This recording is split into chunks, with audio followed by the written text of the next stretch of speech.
Hey team, welcome to Inside the Movie Photographer with Jasin Boland. Today, we've got a 5-photo folio. It's going to be an absolute dead set ripper. We've got all the bases covered with some of the best unit photographers on the planet.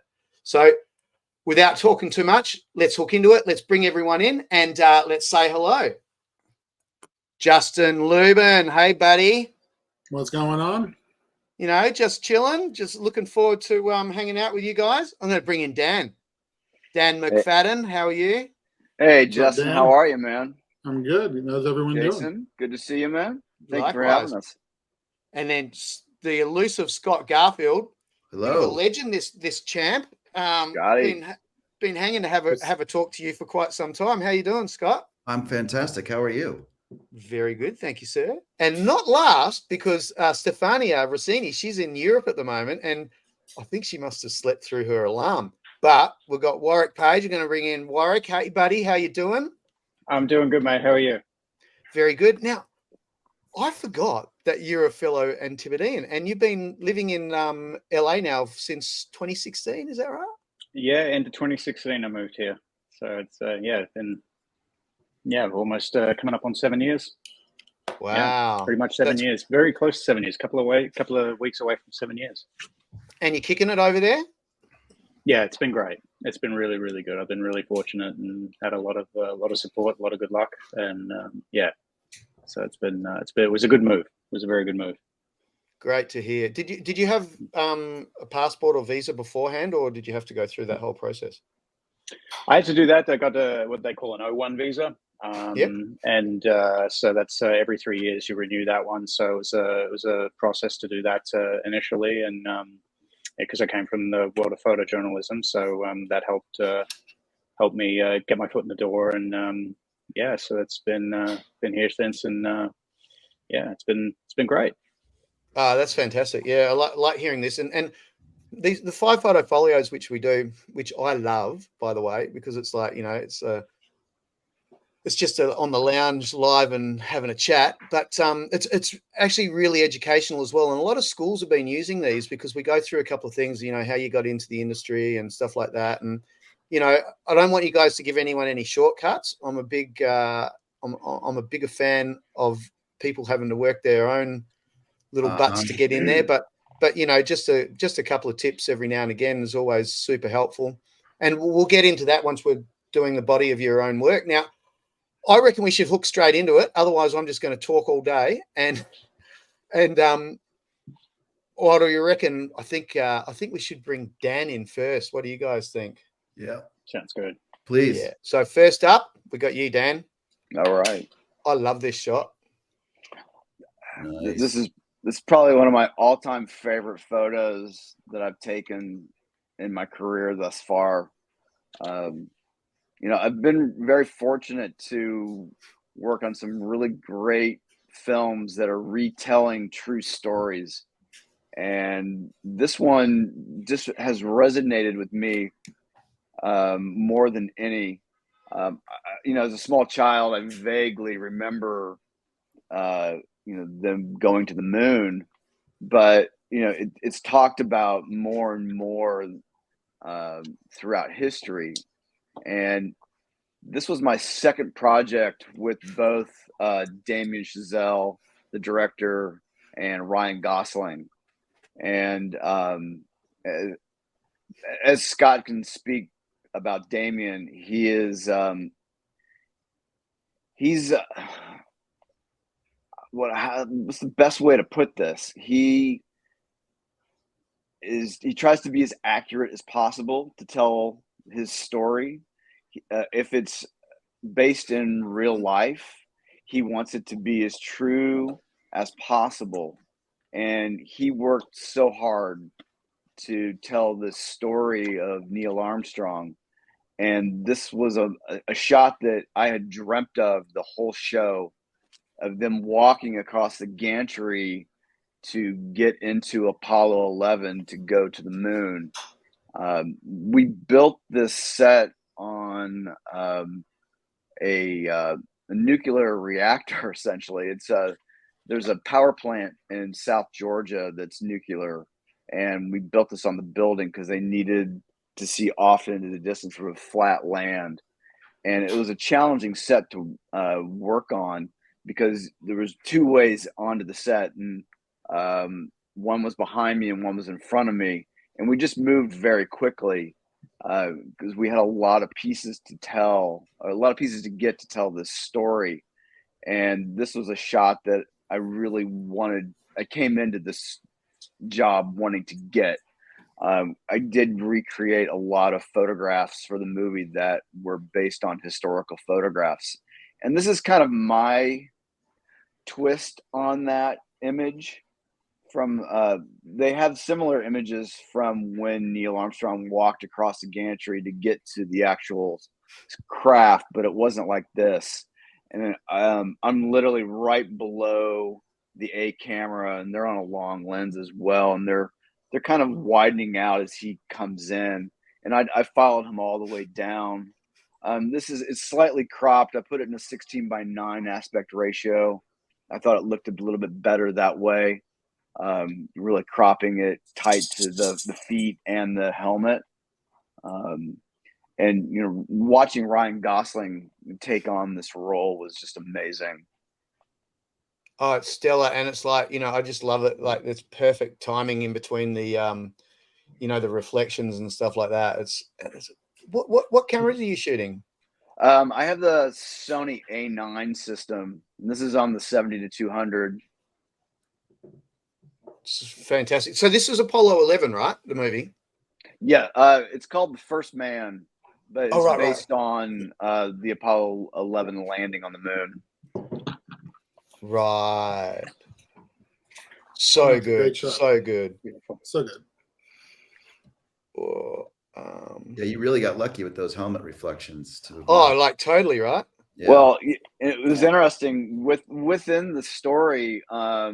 They agreed that they would do one reflection in the helmet, and it would be right down the center, and that would be Linus, the cinematographer's reflection. So I couldn't be left or right of him for most of the time when he had that helmet on. So much to Linus's credit, I was able to put a Sony RX0 on the front of the matte box. And whenever they were handheld with that helmet on, I was firing away with that camera. The cover of the American Cinematographer for this movie was taken with that RX0 action camera. Because I couldn't be anywhere near left or right because it was so reflective. The architectural aesthetic of this blows me away, actually. And how's that shaft of light? What film's this from, Dan? This is from a film called The Glorias. It's based on Gloria Steinem's life, directed by Julie Taymor. She's nuts. Like in a good way, nuts. Yeah, absolutely. We span the life of Gloria Steinem over about 60 years in the story, and you have 4 different actresses playing her, Julianne Moore and then Alicia Vikander as well.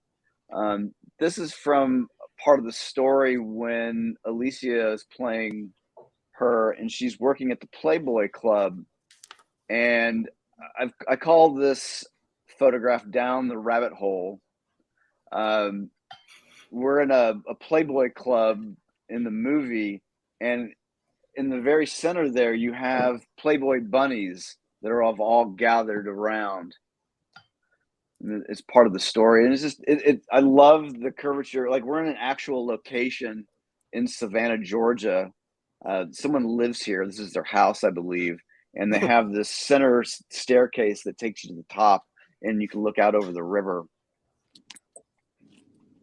That's so good. Yeah, I can see the bunny ears. Yeah, on the girls down there. With some. When did this come out? It came out about 2.5 years ago. Really fantastic movie, not very well received. I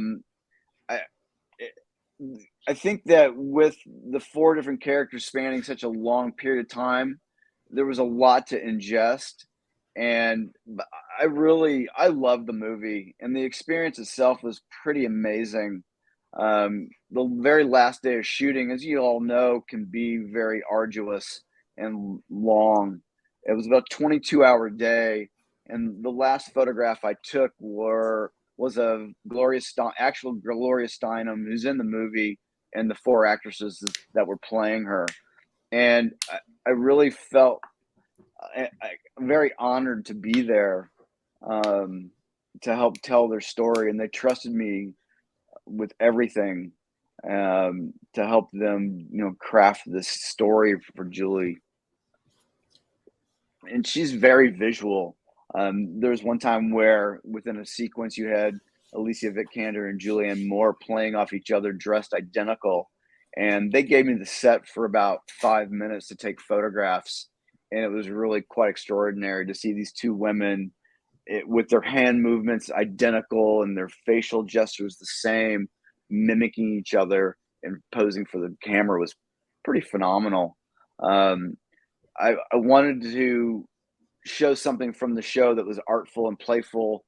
That was, I like the architectural design of the spiral, but also trying to keep in mind that these are women dressed in Playboy bunny outfits and trying to be aware of that as well. Yeah, it's really visually cool. The bunny with the ones that you can see the ears, I think it just really sells it all. Just it's really cool. I think the way it's framed and with the stairwells, it forces you into it to really look at it and look at it. Also the white light.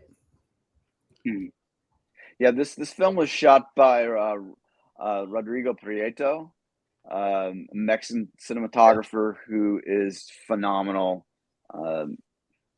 Every day was a joy to shoot on the set with him. Oh, I can imagine. Hey, Dan, you've got quite an interesting story to how you got into the industry. Do you want to share? Oh, love that shot. Oh my gosh. Yeah, I was a camera assistant on feature films for almost 20 years, always a photographer. And, I'd slate the camera and sit down on my mag case when we still shot film, and I'd kind of watch the world unfold. And my eye always gravitated to the still photographer, watching greats like Stephen Vaughn, who's passed on, Wanasu Gordon, Frank Massey, Nicole Good. So I learned from the best in the business in Los Angeles in the late 90s, early 2000s. And I got to pick their brains. When I was a loader, every night they'd hand me a bag of film and they're like, here, send this to the lab. And I'm like, where's this all going? So I got to understand what it was, the mechanics of a still photographer and what they did. And I got the last job that I did, going back, was shot by Rodrigo Prieto, but the still photographer was David James. And I really, because I knew that I was making that move, I really paid attention to David and how he moved about the set and how he conducted business, and watching him take the set and why he would take a photograph and why he wouldn't. It was quite extraordinary to watch him work, because I knew that I was going to try to follow in his footsteps. And it really was a great place to leap from. And I did that for almost 20 years. Wow. You're obviously still photographer friendly too, by the sounds of things, which is always helpful with the first AC. I try. I love this shot, by the way. There's so much passion in it. Take it away. This is one of those moments. This was a series that Showtime did called The First Lady. And it told the story of 3 first ladies that were in the White House. And this is Gillian Anderson playing Eleanor Roosevelt. I was only on the job for about a month, but it was really an extraordinary time to be there in terms of the costume design, the production design. They had built most of the White House on set here in Atlanta, and it was to scale so that the actors could move freely through this space. This is a shot of Gillian Anderson and Lee Robb after an evening that they've spent together. One of the things as a still photographer that I've tried to do is be cognizant of my surroundings and the story that we're telling. And these are two women that have been intimate, and now they're relaxing and they're sharing this post glow, so to speak, as the sun is coming up through the window.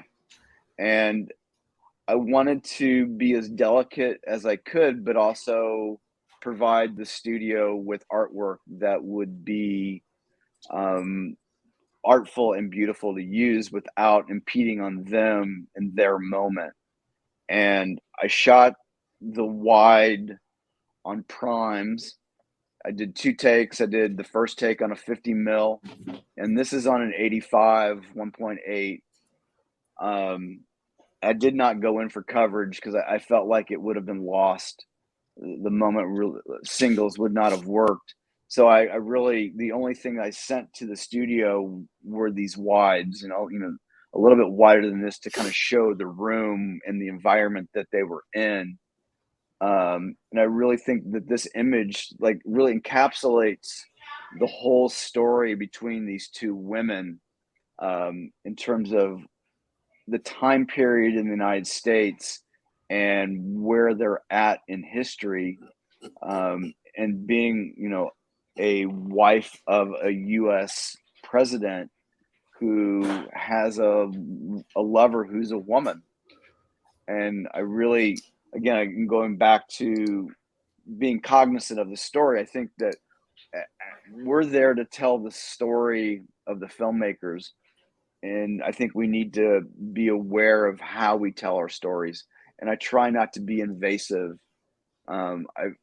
It's just something that I've worked with over the years and developed a way to get my artwork, but without impeding on the actors. Yeah, that's really good tip actually. And I think the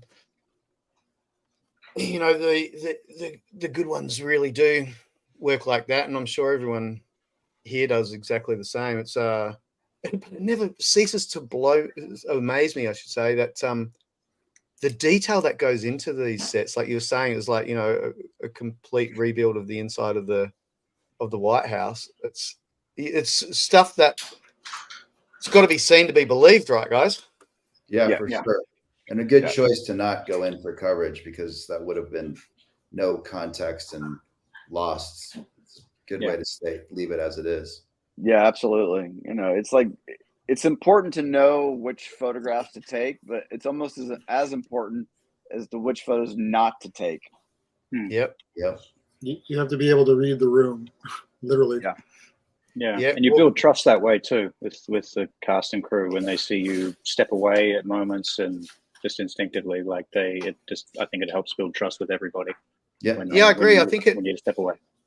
100%. And I think it's that's one of the things, because they're not stupid. They see when you're there, when you're not, and when they see that you're there for a reason. And exactly what you're saying, Dan. It's like, knowing what to walk away from is as important as knowing what to be there for. I mean, why waste your goodwill on something that no one's ever going to see in their life?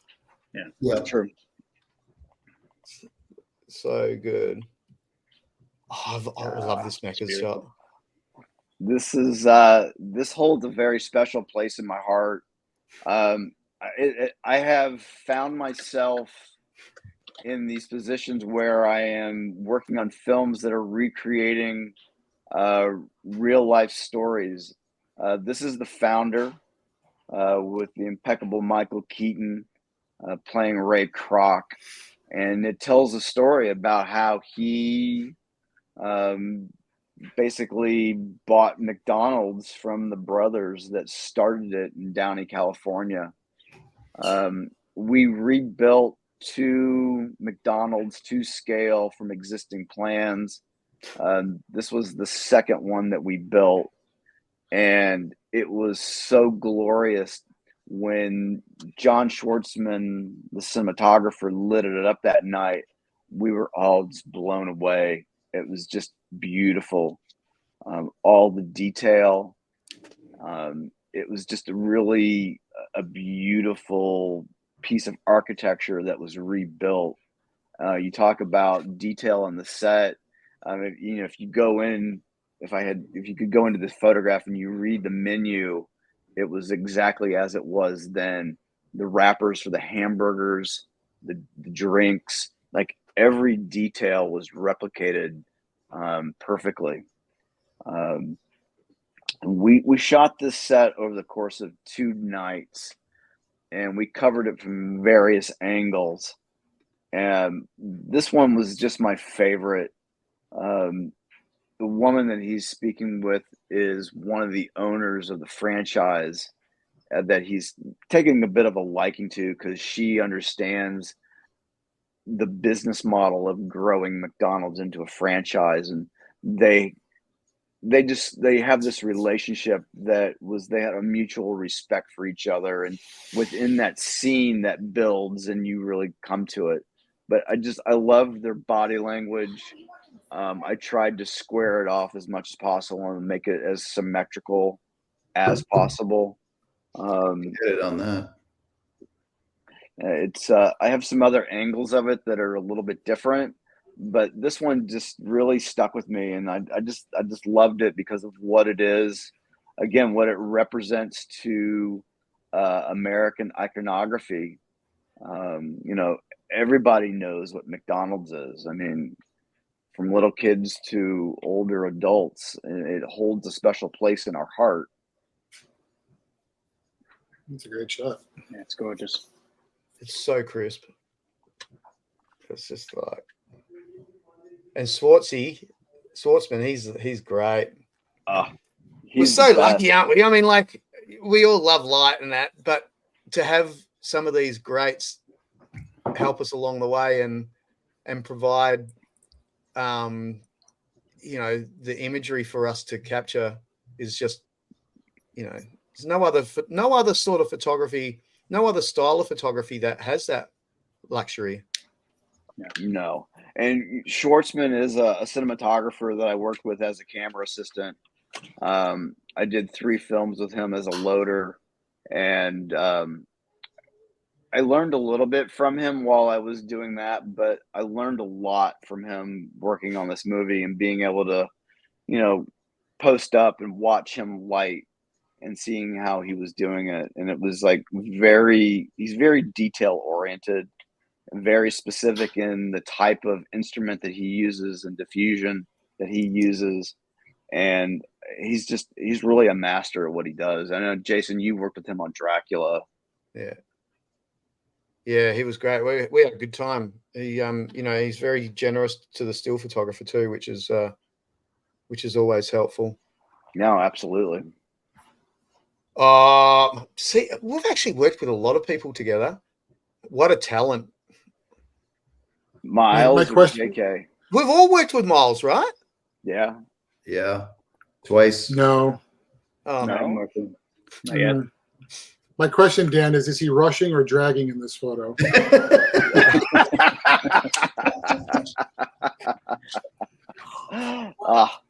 I think he's dragging based on JK. Must be. Again, this holds a very special place in my heart. This is Whiplash by Damien Chazelle.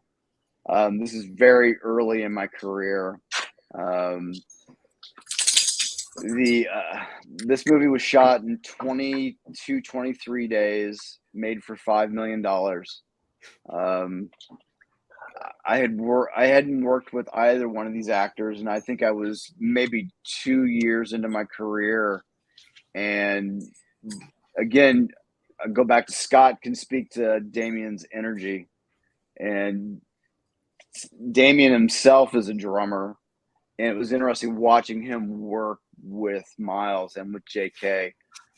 They had done a short film prior to this that got some notoriety, and because of that, they were able to put together a budget of just under $5 million to make this movie. This movie really set my career in motion. You never know what is going to be the catalyst, and this was the catalyst for my career. I had done a number of films for this production company. Most of them were horror movies. And when this movie came around, I was like, absolutely, I need good drama for my portfolio. And both faces were recognizable, so I needed that. And to watch JK and Miles work together was like a tennis match. One would hit the ball harder than the other, and they right back at each other, and it only helped their performances. And really, I had such an amazing experience on this movie, watching everyone's dedication, from the cinematographer, the costume designer, the production designer. They didn't have a lot of money, but what really fueled this film to be a success was Damien's passion. I mean, really, he is such a passionate filmmaker. That's it was really a great experience because of that. Yeah, he's it sounds it, and you know, Miles he's 100% of that boy. Oh my gosh, he just lays it all on the line, doesn't he? He does. Yeah, I love it. It's good Yeah, film all too. the drummers have got blood on their hands. Yeah, all the Oh yeah, they have. Oh my gosh, I didn't Yeah. notice that. That's terrible. Man. Yeah. my kid's a drummer, but he hasn't gotten that bloody yet. But does he get bloody, Justin? No, he's got like blisters, but it's like, you know, I don't yell at him that he's rushing or dragging, so it's okay. Yeah, Yes. love this show. You don't throw chairs at him or anything. Well, not for drumming. not yet. He doesn't. There you go. Oh, flying the Black Rapid flag too, mate. Yeah, brother.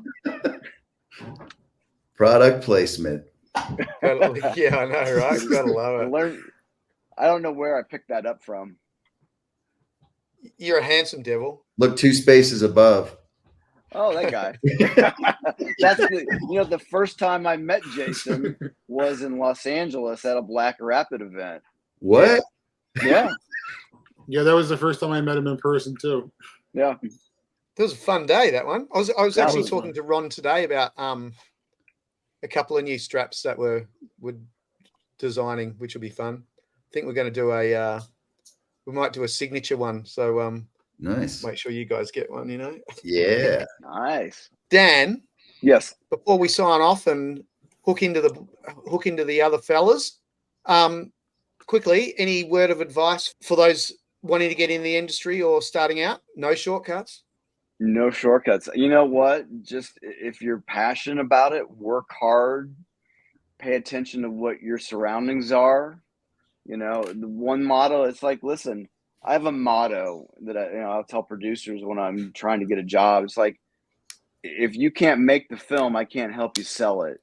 So don't be in the way of the filmmakers, but know what you need to get to promote it.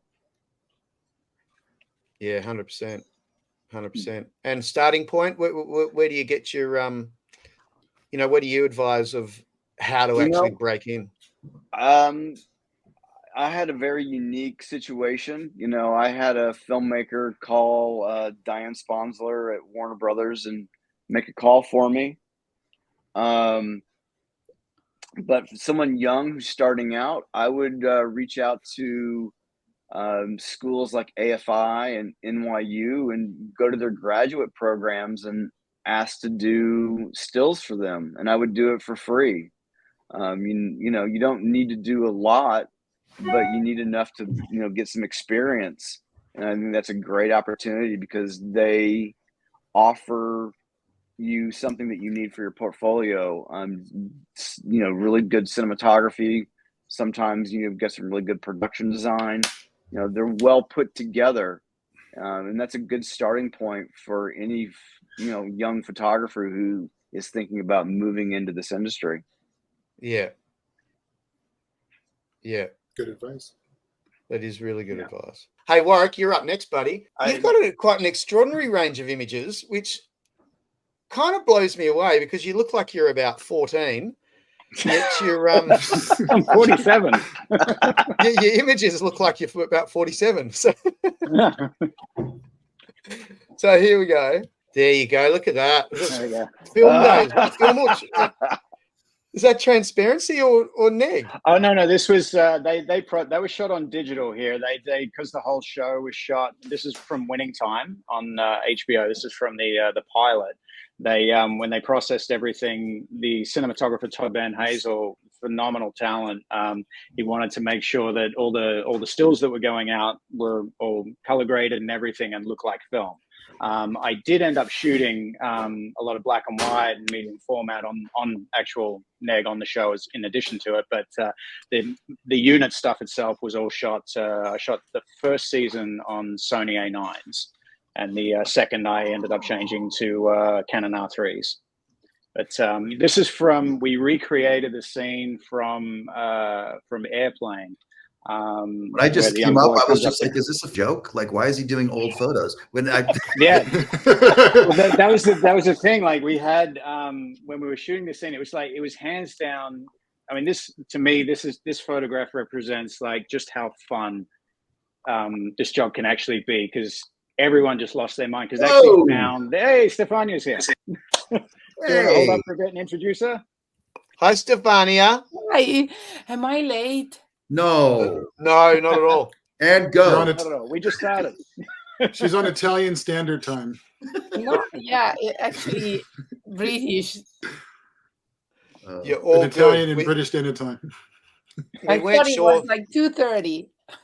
We weren't sure, so we thought we'd start. We've been through Dan's. You missed out some good chat there, and here we are, and you'll get the gist of it. Well, welcome.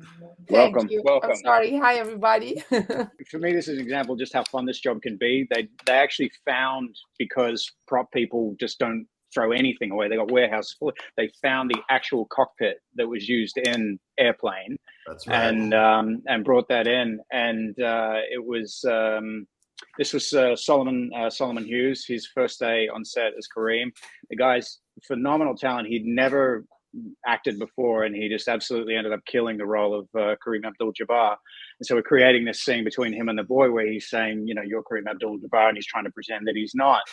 And my goal on this point was like, I've got to get a still frame that is exactly the frame from the movie. Like, I need this as close as humanly possible, because Todd was at his monitors. He had footage from the original, and he was matching everything. We're shooting with multiple cameras, and then there was just a brief point, I think, for maybe 1 or 2 takes where I think the B cam pulled out, which was there. They had this shot, so I jumped in to I was shooting a little bit off axis. It was good, but it wasn't great. And then that space opened up for me to get the exact frame that the B camera had, and I ended up sending that to Scott Stevens, the EP, and I was going, hey, check this out. And he wrote me back exactly what you said, Scott, which was, why are you sending me stills from the original? I'm like, no, that's mine.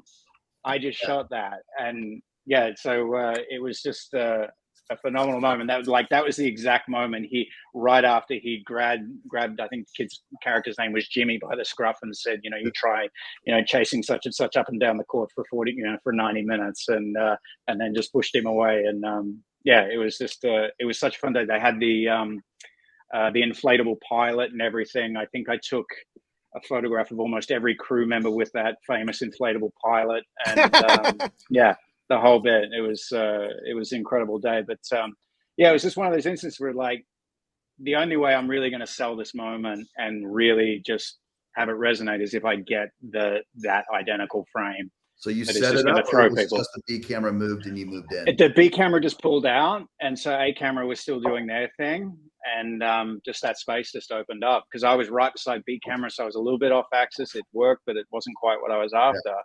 And then it just opened. I was going to ask for it and ask for a moment to bang that out. and then they pulled out and they were going to keep rolling. So, you know, I just tucked up next to ACAM and got that frame. And yeah, if there's ever a point you can just be patient, I found, and just wait for those moments and those opportunities to sort of reveal themselves. A lot of the 90% of the time they often will. And just, you know, foster the, you know, keep that goodwill tight for those moments where you've got no other choice but to step in and go, I really need this frame. Can I get, you know, a few minutes to bang it out?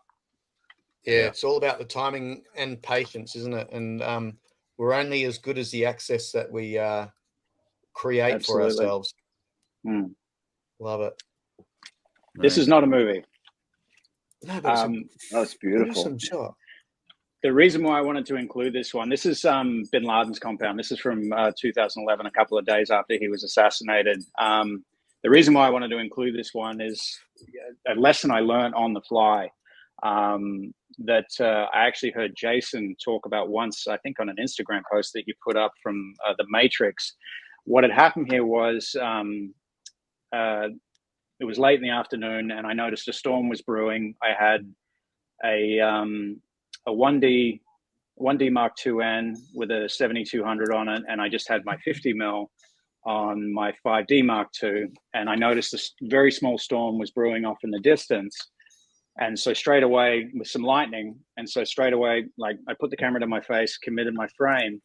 And for anyone that's tried to literally capture lightning in a bottle, you can't move your camera away once you've committed. Because if you do, the moment you move away or try and do something different, the lightning is going to strike again and you'll miss it. And I could tell just from the weather, it wasn't going to be a big storm. It was just sort of fleeting. And so it took about, and it was, because it was only shot with a 5D Mark II, I was only, you know, I think the maximum was like 3 frames a second or something like that you could get. And so I was standing there for about 20 minutes in total, just like a statue. And there was about maybe 3 or 4 strikes that had happened throughout the 20 minutes. And for those that have, you know, anyone that shot lightning or tried to capture lightning, you keep both eyes open. And with DSLs, once the mirror goes up, if you see blackness with this eye and you see lightning with this eye, you got it. And so a crowd had sort of started to gather because they were wondering, why is this guy standing here completely still for so long? And eventually, I think on the 4th or 5th strike, I got that lightning strike off in the distance.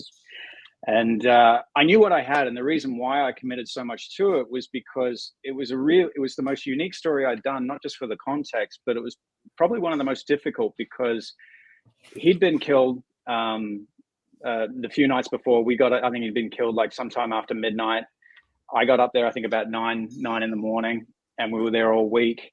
And ultimately, like the saying goes, if you're not there, you're not a photographer. So it was one of the first times as a photojournalist that I'd been expected to tell a story about a moment that was gone. It wasn't possible to photograph it. So ultimately, at its core, we were photographing a house. Yeah. And I've got to try and find a way to tell a story out of that. So when I started seeing these lightning strikes in the distance, I was like, that's it. That's the finger of God coming down. That's the context. You're dead. And that's, and so once I had it, I knew, I checked, I was brave enough to check. And that was the last lightning strike too. Cause then I waited about another 5 minutes. I'm like, no, I've got to go and file. And the reason why I wanted to talk about it today is that I heard something similar. Jace wrote about from The Matrix. And I think it was the second movie. You put up a post of what ultimately became the poster from what was the second Matrix called? Reloaded, of the 3 of them standing in the archway. Yes. And if I remember correctly, stop me if I'm wrong, but I think they were just kind of getting ready. You described they were just kind of sort of getting ready to roll just moments before, and you banged out this beautiful frame of them in the archway, and then you went to the house and said, I got your poster. And I was like a couple of days in. And so, to me, that's, sometimes, the story is going to reveal itself in different ways on the edges of moments. And as a photographer, it's our job to always sort of be aware of that, how we can find that context in different ways. And that's not always the case on set, but it can be. And certainly in the case of what you were talking about there, Jason, what happened with you, what did become the poster, like you saw the story right there. And it wasn't, it wasn't sort of the way you described it. You weren't rolling at the time. It was just sort of just that brief moment as everybody's getting ready to step into the scene, and you just it was actually the first shot of the first day, and you got the poster on the first shot of the first day, right? Yeah, and in the script, it describes that you can just see Morpheus's crocodile eyes, glasses coming through the dark. So after they stood there, Bill Pope went and turned all those lights off so that it was just the crocodile eyes coming through the dark. So yeah, it was literally split second. So yeah, you're 100% right. I mean, like, we all know that we're storytellers, and to find extraordinary images, just that little tweak, which you've been able to do here with the storm and the lightning. You know, it's extraordinary that, you know, you create your own luck. There's no doubt about that. But, you know, and we've got to be there for the timing, you know, and see it. Yeah. I also like there's literally nobody looking at you, even though you said you were standing there like a maniac. Like, none of these people are looking at you, which is even better. I had to tell them, like, please, for the love of God, don't stand in front of me, because Pakistanis are just the most, you know, wonderful, hospitable people. They want to know all about you and everything, and they will always want to come and have conversations. So in that situation where literally, you know, this strange thing is happening with this, you know, foreigner just standing there with a camera and not moving, you know, they just crowd around like, okay, we can talk. So I'm having a conversation as all of this is going on. I'm just like, please, for the love of God, don't walk in front of me. Just stand there. You're good. And so I'm answering questions as all of this is happening. And when I finally got the shot and I looked at the back of my camera, I completely freaked out and jumped up and down because I knew what I had. And they was like, whoa, Jesus, he's gone crazy. And just but yeah, that's, as you say, you know, we're all, you know, being a storyteller, you know, looking, even trying to be conscious and find moments outside of when you're rolling, and just finding different ways to tell the story. And it will always, the more conscious you are of it, the more prepared you are for it. It will reveal itself. Yeah. And to be honest, you do look 7 parts CIA and 3 parts photojournalist. Wow. I love that shot. It's a great story. Oh, you see, this is where, you know, so how has anyone else come from newspaper or magazine background? Me? Stefania, yeah. Cool. Yeah. So I shot for my college paper, but I don't know if that counts. The college paper. Yeah. They the college papers, they would have been like super fun actually. You would have learned quite a lot doing that though, right, JL? I did. That's a story for another time. We're okay. We're with Warrick at the moment. We'll get to you, Justin. Okay, Warrick. I'm enjoying this. Let's go. Right. Yeah, this is also from Winning Time. Apart from the compound photo, everything else is Winning Time, because it was just one of those jobs that I ended up with like a lot of interesting moments around it. Because of the nature of the way, for those that have seen it, it's shot on everything from these old Ikegami cameras to 8mm to 16mm to 16mm reduced down to 12mm and 35mm, and I think they even got like these crazy lenses they managed to even attach to like not Panavision or something like that, but these very widescreen ones they even got on 8mm. They did the most insane creative stuff. So it was something that I realized I needed to come to the table very quickly with, you know, a similar level of sort of creativity and just sort of it wasn't enough to even just shooting on film. And I realized, well, how we can make digital now look like film. When it came time to actually, when I would take it to the lab to process, and they asked me, you know, do you want just the image scanned, or do you want the whole thing, what they call a full rebate? I said, you know what, we need to see the stock. I want people to know that this wasn't shot on digital, made to look like film. You know, one of the selling points of the show, and one of the proudest points of the show, was that they shot it on film, and so I needed to match that. So that's why I wanted to see the sprockets and the stock and the whole bit. So in this case, this is the whole team. And for those that have ever like tried to organize any kind of a portrait on set, it can be a bit of a challenge. of coordination from everything from the first AD to hair and makeup and so on and so forth, and trying to make sure you get that time, the lights aren't shut off and that things aren't moving around and everything. So getting, it was just 12 or 13 guys all together and getting the space to do that was a challenge. We had a wonderful first AD who helped me out. And one of the things that I had to make sure of, and I learned early on after doing a portrait of Quincy Isaiah, who plays Magic Johnson, was he's tall. He's about 6'3", but in reality, I think Magic was about 6'9". I think in reality, whereas Kareem was 7'1" or 7 foot, but Solomon is 6'9". And so the height difference between the two of them when they were standing up was really noticeable, but they put the other guys in like these platform shoes, but I wanted to see them all. And so of course I couldn't have the shoes, but I found that if I sat Quincy and Solomon down next to one another, the height difference was nowhere near as noticeable. It was barely noticeable. So in this case, it was just sort of trying to coordinate. It was the one time they're in the civilian clothing. Plus the fact too, in the first season they were already sort of going through possible legal issues of what they could show insofar as marketing the show and showing Lakers logos. So this was like one of the rare times I had the whole team together and no one was in Lakers gear. Oh. And so it's one thing to show it in the show, and it's another thing to take a photograph to market the show that has the logo. It's a completely different thing. So I think this is the one and only day in a 6 or 7 month shoot that I had all the guys together. They had this wonderful, all the swag and everything like that from the 70s. I'm like, I've got to try and make this happen. And we managed to pull it off. And it's just one of my favorite photos from the season. And yeah. Bravo. It's really good, the conversation that you guys are having today, because people don't realize what thought and how much goes into a single frame. You know, it's just crazy. Yeah, this is also obviously from the show. I'd never shot sports, so this was a new challenge. But as a photojournalist, I shot a lot of conflict and what have you. So I just sort of applied the sort of same principles. What I love about this one, obviously, is it's just a wonderful tip-off moment. But right above that banner at the top of Panasonic TV and so forth is green screen.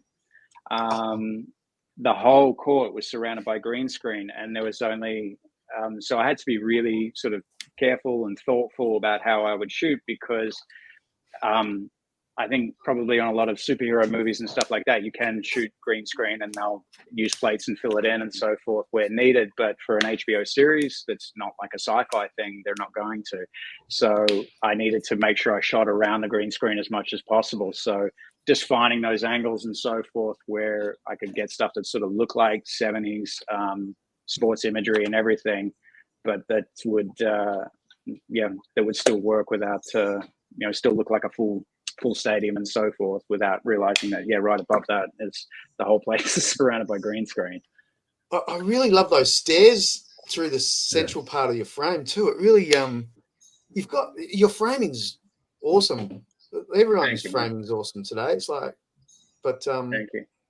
Yeah, the second season on this was a lot tougher because they got rid of that beautiful background that I had. So the second season was a lot harder to shoot basketball because I'd lost about almost, we do the metric system, like 2 meters. I don't, what's that, about 6 feet or something like that, or more of 6 odd feet of that background that I had that gave me so much latitude to shoot the basketball I'd lost. So I had to get a lot more elevation, and so it was a little bit trickier. I had to get ladders and so forth. And on the first season, I had a lot more room to move.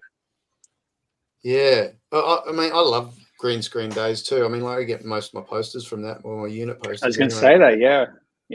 You get. I remember you writing about that once. Now you get a lot of, and that's a great lesson too. Like even at times we might think, okay, we've got some green screen. There's nothing for me here, but you made that post made me aware of the fact that, like, no, I need to be, need to be aware of the fact that there can be opportunities there for key art and so forth. Yeah, absolutely. Especially on action days, that's the ticket. This is when you sent this to me yesterday. Oh my gosh, I was like, holy crap, that's good. Thank you, mate. Thank you. This one was Yeah, it was a famous moment. I think they'd won the '82 championship. I think it was '82. So they won '80, lost '81, or didn't even get to play in the. I think they were knocked out in the playoffs in '81, and in '82 they won again. This was I love this. Just obviously, the energy and emotion and intensity of it. There's a lot to be said for background that really do their jobs well and bring it. They can really make a shot when they're totally into it. There's been times where some background have really helped make a photo of mine, and I've gone up and thanked them, like, dude, keep that energy up and everything like that. It's fantastic. It's really it's really helping. And this is just one of those moments. The reporters and everything just helped drive everyone's eye straight to them. But it was also, there was about, I think we had at least 3 35mm cameras shooting in this moment, and an 8mm. And I knew just where I was positioning myself, it was a split second. I think I got off about 5 frames before a camera came in with its raincoat and everything like that, because they're spraying champagne everywhere. But I knew I had a little pocket of time where it was just going to open up enough, and I at least trusted that it was going to open up enough for me to make it feel like I'm the only photographer. The more it feels like I'm the only photographer in the room, the more natural it feels. Yeah. Like it doesn't feel like I'm there. You're just in the moment. So it's rare to get something that's shot so wide and without seeing that. Without seeing other cameras and so forth. But I just sort of trusted in the fact that I knew that one of the operators had to repo at one point. And chances were it was going to, with a seething mass of people celebrating and jumping around, it was going to, expand and contract. And just trusted in the fact that it would open up eventually. And I just positioned myself sort of up against the wall on an Apple box, and let the guy with the 8mm camera sort of lean into me. I'm like, dude, just lean into me. And I was more or less just had my screen down and was giving it a Hail Mary. And that was the result. And do you ever have a problem with like background in the show like this, who are, background photographers, like getting in your way, thinking that you're not, that you're just part of the scene, not realizing you're supposed to be there? Sometimes, or just more. It's in this case, some of the reporters were so enthusiastic. I'm like, I just need you on this one, like, because I got some low shots for this as well. And I'm like, you'll be okay if you can give me a little bit of room, because you're not going to be on their cameras right now. So if you can open up a bit. He's like, I've got to interview him. I'm like, I get that. But like, he was just so into it. Like, he was just like, don't worry, you can just shift a little bit back off, keep the energy up, but just keep your hand down a little bit and stuff. But bless them, they were just so into their roles, and that's their job, and to do that. But at the same time, you gotta, like, just, I need you to dial it down a little bit for me. Don't worry, you're not going to be on their cameras, and no one's going to notice. I still want you to be there, and so. No, but what you're saying too, the temptation to be low and heroic would have been like super strong, but this is perfect. It's, you've got the energy. It just looks like you're one of the background shooters there, and I love it. Those other chumps in the background, though, they just got the back of their heads. You got the right spot, mate. Yeah, I got lucky on that one, and I don't know how it is for others, but I think for any story that I've ever done as a photojournalist, even until now, working on film and TV, is that there's always a point at which I always hope that there's a point that I get kind of like what I call an anchor shot. It's just like, that's the show. And this was probably about 3 months into the season. I was a little bit frustrated. Like, I don't feel like I've got the image. To me, is the show that everything else can be built around. And when I got it that day, I was just like, yep, that's it. That's this season. And that brings the whole patience thing back in, doesn't it? You can get that that single image that tells the story of the entire film on the first day or the last day. And I'm sure it's happened to probably all of us. Yeah, sure. Amazing. That's me. That's on the set of Winning Time. That's the Forum Club they recreated at the LA Forum. And so I think that was the last day on season 2. The last day? Oh, no way. Yeah. such. It was actually really nice you taking us through the images from pretty much a single production, and then having your background in there from the PJ days. It was a nice little narrative heading all the way through. I wanted to say too, I don't know whether you remember, but I reached out to you when I lived in London very briefly I think it was in 2013, and I'd heard about unit stills. I'd heard about it way back in 2005 when Karen Ballard, who used to be a photojournalist, ended up shooting on Munich. I thought, that sounds like a great job. I'd love to shoot for Steven Spielberg on a movie. And so then when I decided I want to get out of photojournalism, and I wasn't quite done at the time, but it was definitely there. I reached out to you, and you were so incredibly kind. You gave me one of the kindest emails that really motivated me. I don't know whether you remember, but you were basically like, "You're perfect for this job. You're back," and that stuck with me, and that was a huge motivator, mate. And that's part of the reason why I'm here. And I think you also mentioned Stephen Vaughan, who I became friends with in 2015. And he sponsored my visa to be able to come here, and so it's just a lot of wonderful goodwill and kindness and good fortune. I think that that certainly helped me get here. Oh, that's very cool. Yeah, I didn't forget that, man. I was always incredibly grateful for your kind words back then, because they were hugely motivating.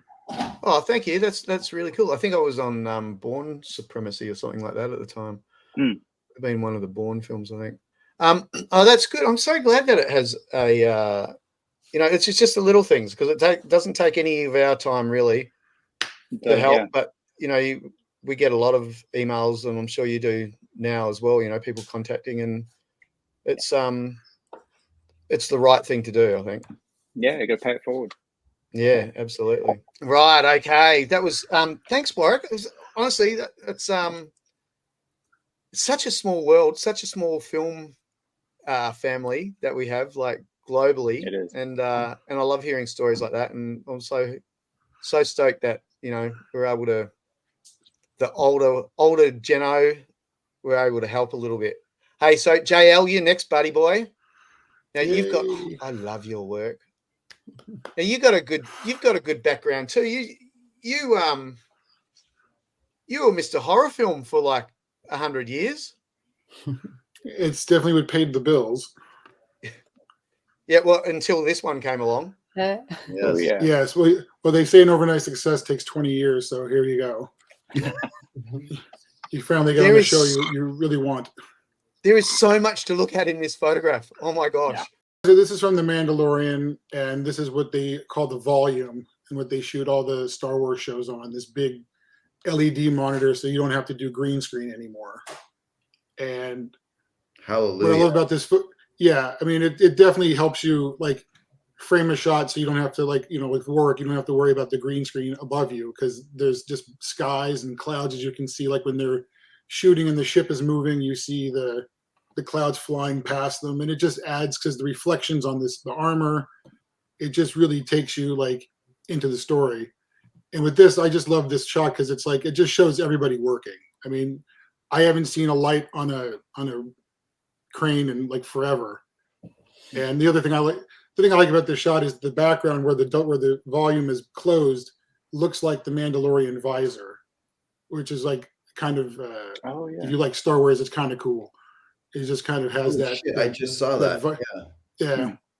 And I was like, I got to shoot this. I mean, it's just so, it's just so cool just to see the whole crew like doing their thing. See, that's what separates everybody's vision out, because Justin loves Star Wars and sees that, whereas I don't know how any of the rest of us would see that for what it is. Yeah.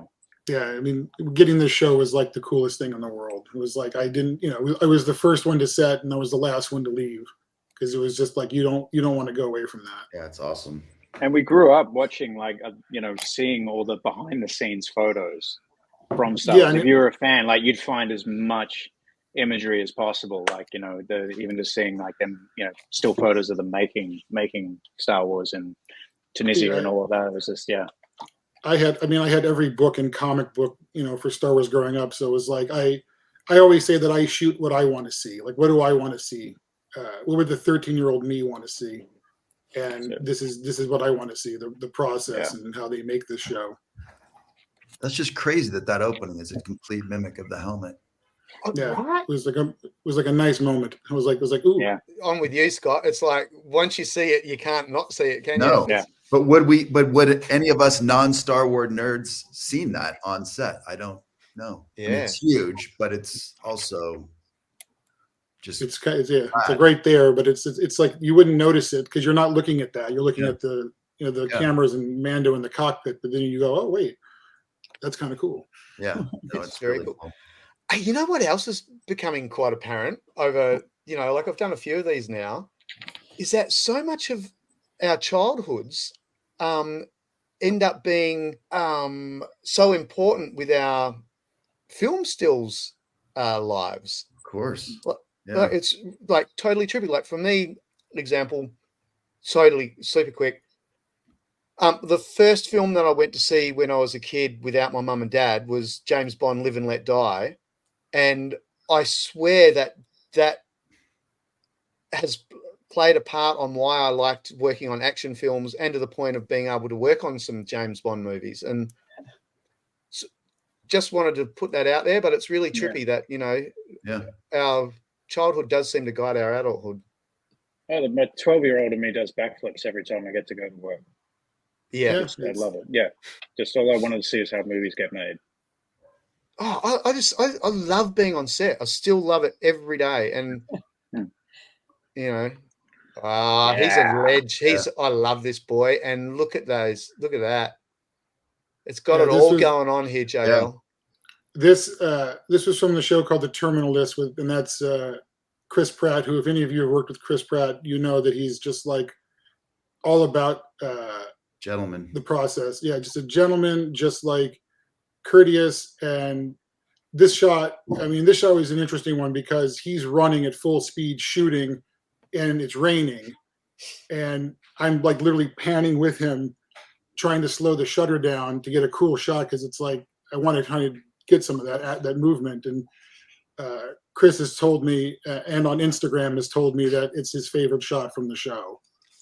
It should be. The rain looks like sparks, which is fantastic. Like a 60th or 120th of a second there, because you just got the beautiful, like the raining of the sparks and everything. You can see it move, but he is crisp.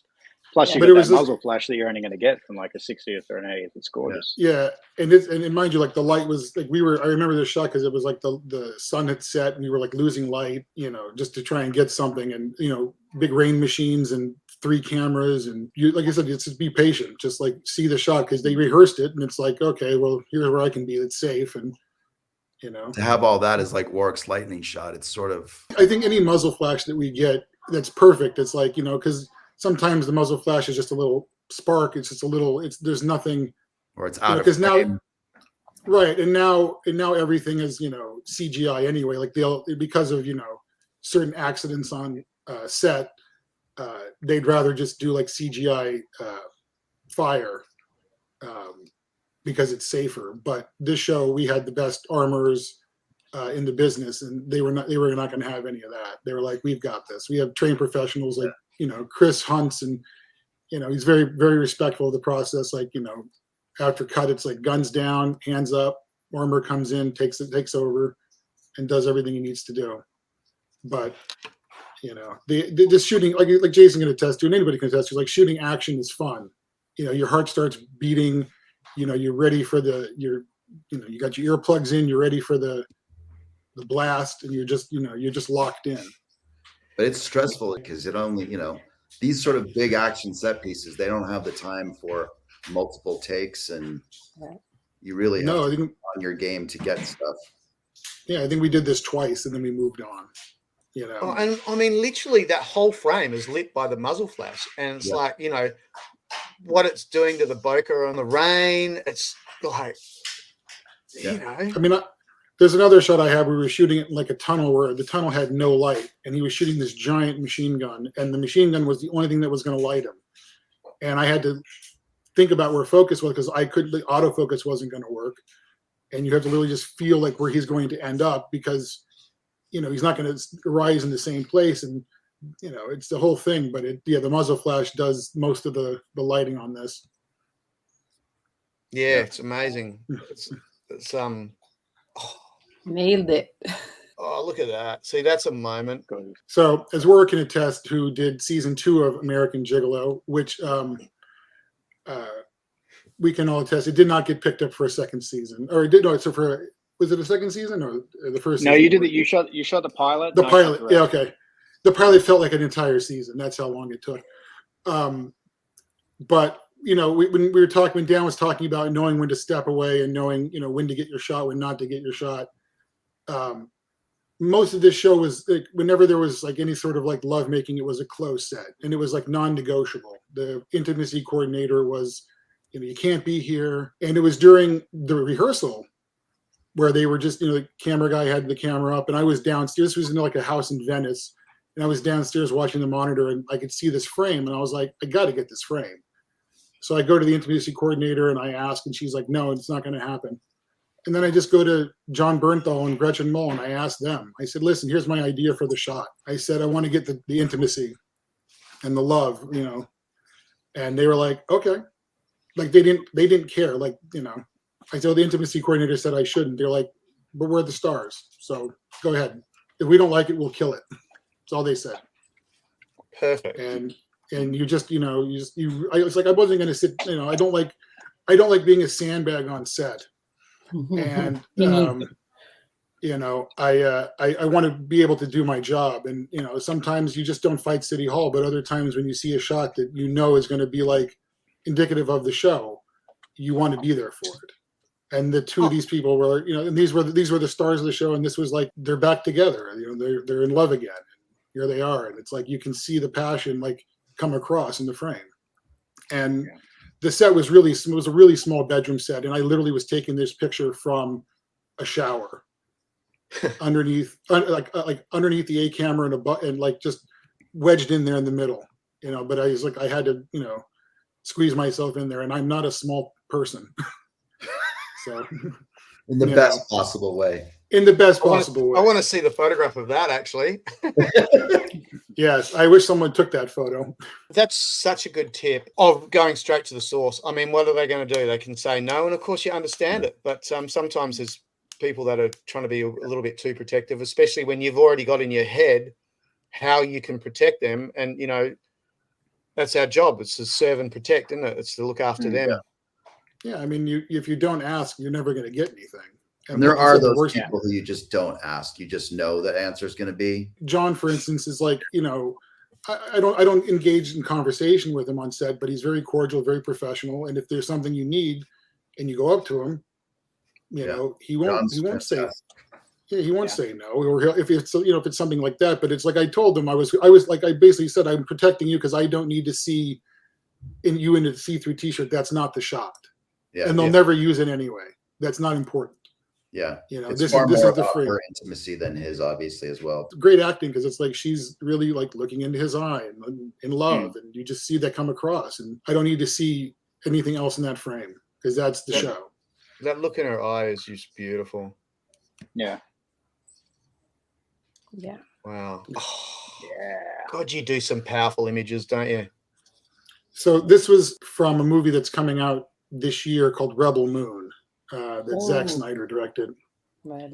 And I wasn't the main photographer on the set. I was doing what they call the franchise photography, but every once in a while I'd go up and shoot unit. If, you know, we had like 2 units going sometimes, and I'd just go up like I did on Mandalorian, and I'd go to set and I'd shoot.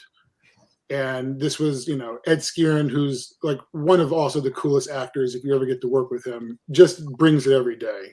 And when I saw the rehearsal for this shot, I was like, I was like, this is the hero shot. And luckily, they used it as a first look photo for Rebel Moon, which was awesome. But yeah, everything going, like the wardrobe, the sets, the acting, it just all looks awesome. And you just, you know, you're there, like you just, like I said, you pinch yourself that you're there, you're seeing this world being built, you're seeing these sets being used, everything just going into a frame, and it's just so, you know, strong to me.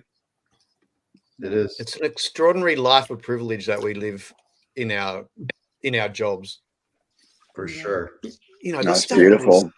the stuff we've seen and the places we've been. I've one saying, and it's I have a lot of sayings, but my main one, my motto, my life motto is make the job work for you, don't work for the job. Yeah.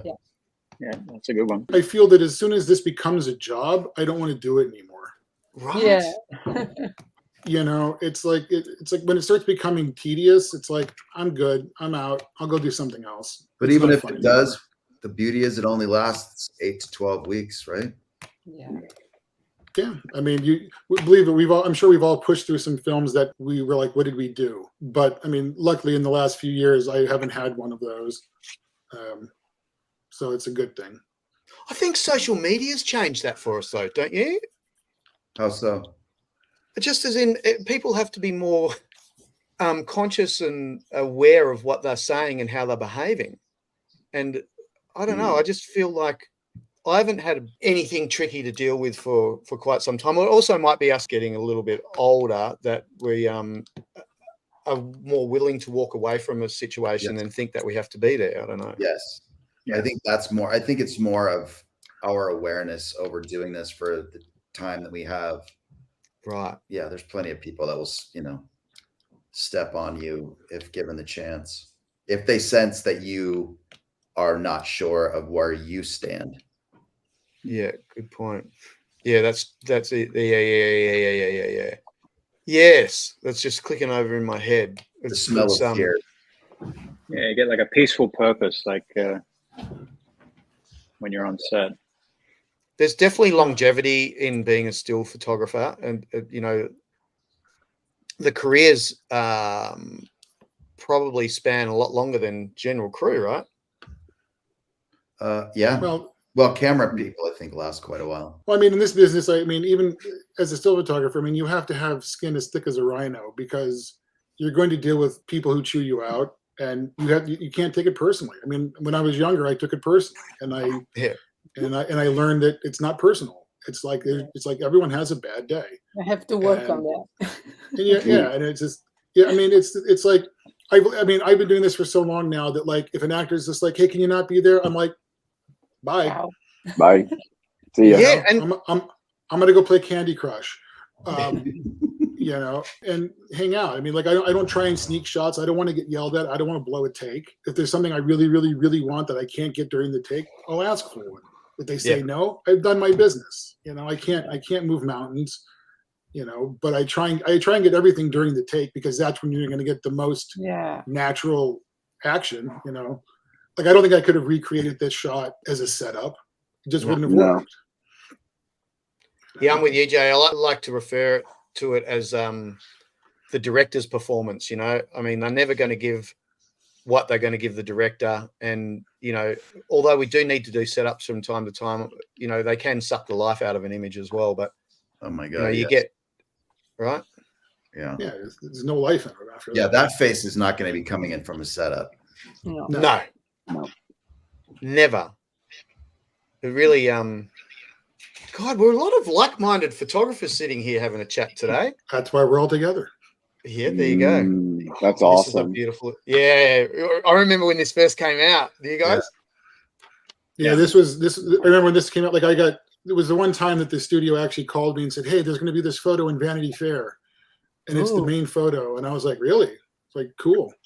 I mean, the good thing about this photo is that it will outlive me, and you know, even with the season of Ahsoka that just ended, they still run this photo, and I had nothing to do with the Ahsoka show, but I feel honored that they keep using this photo because personally I feel it's pretty cool. But you know, but yeah, this is I mean, it's like this was shooting between two cameras and stunt guys, and you know, everything just kind of worked into, you know, just landed perfectly. And and again, she was only lit by the lightsabers. You know. Really? Oh, of course. Yeah. I mean, look at that little kicker. Oh.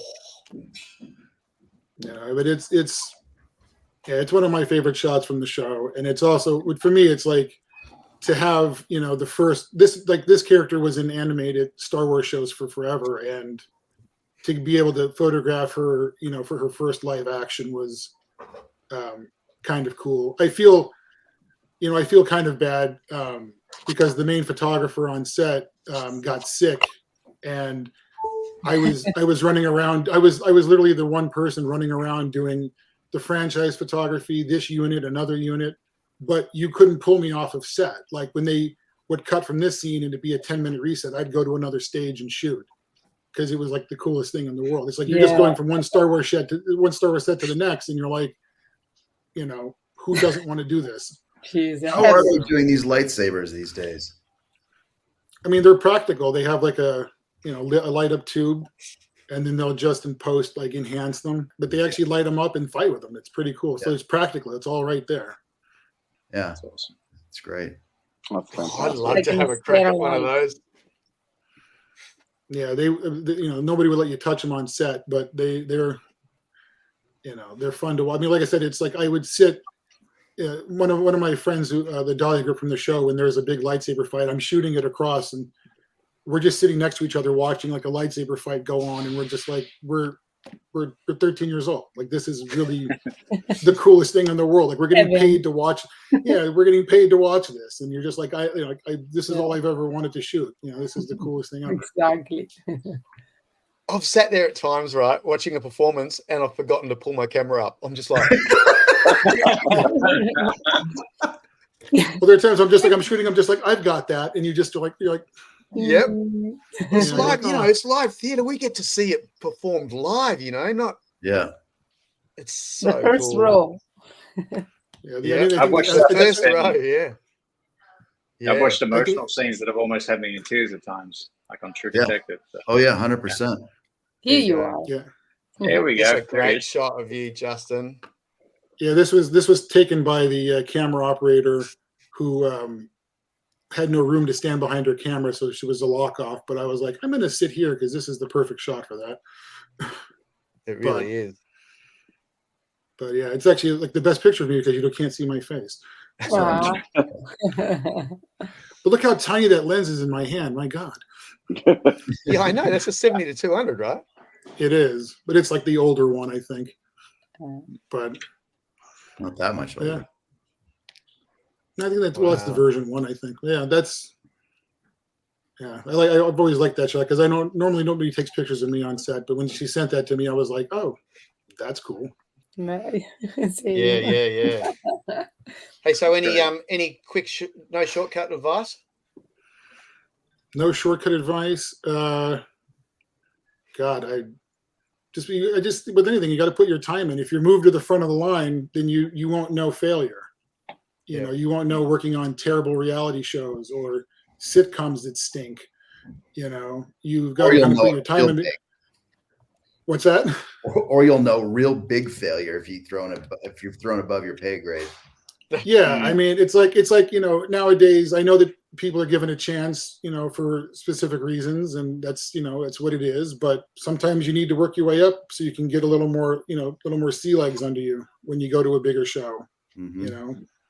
Know how to conduct yourself. I mean, it's not a cliche when you say you need to learn set etiquette because you're the one person on set they move all the time. Yeah. 100%. And to make yourself, stealth, and like I said, I've been doing this for, over 20 years. And, if you see me in person, I mean, my nickname was the Golem, which is a giant Jewish creature. And, I'm not exactly, I don't exactly hide myself well. Sometimes I'm on set and I'm there. I'm a very big presence, but I the best compliment you can get and that I've gotten before is, I did a whole show and, it was for a TV show and they called my boss at Warner Brothers and they were like, weren't you supposed to send a still photographer? And no way. They were like, yeah, he was there all day. And you got to he was there. And they're like, we never saw him. And I was like, that's the best compliment I've ever gotten in my career. Exactly. The ninja. The ninja. And I'm like, I may be big, but I can hide myself really well because I don't want to get in the way. I don't want to, I said, I don't want to ruin a shot. I don't want to be the cause of an outburst on set. No, exactly. No, two things from that. Success only comes from failure. And And the other thing that just backing up on what you were saying then about they didn't know you were there. I used to get producers all the time trying to set shots up for me, and I'm talking on big films like, you know, Matrix and things like that, because they're thinking, oh, he's not getting it. And, Oh God, and it's like, that's the I think I've got it covered. yeah. Oh, It's there like you go. That's hilarious. people are like, you should shoot this. I go, yeah, I got that 2 takes ago. I'm good. Yeah. Yeah, exactly. It's Yeah, always so awkward when they ask you, I think you should do that. You should. I'm like, I already did it. But you know, you don't wanna say no, I'm not gonna do it because I feel like I sounds like lazy or but so sometimes I just go and redo it again for them, but I know that I got it a long time ago. Yeah, exactly. Now, Warrick, I missed out on your words of advice for anyone entering in. So hit us up, buddy. What's your no shortcut advice? I mean, for me, it's always been passion and perseverance. A strong combination of the two, in equal measure. You've got to be able to endure the crappy, shitty side of things, and be able to persevere through those times. And your passion should be what you draw on to drive you through, through those hard times where you're struggling to get work, struggling to get your days, having to do, crappy reality shows, and you're getting chewed out even on those things. And you've got to work those moments and fail in those moments. And I mean, one of the first reality shows I worked on, I wiped out a camera operator because I did a stupid thing. Fortunately, I caught him, and he was one of the chillest, coolest, nicest people in the world. But you need to have those moments, and it's okay to have those moments, and it's better to have those moments on shows like that rather than being on an HBO or a Warner Brothers movie or something like that. There's not going to be a lot of forgiveness for wiping out a camera operator on something like that. So it's important to do that small work. It's going to teach you set etiquette. You're going to be able to learn in that space, and and being able to persevere through the hard times and having a strong passion about this job, because ultimately when you get there, it is 12, 14-hour days, 5 days a week.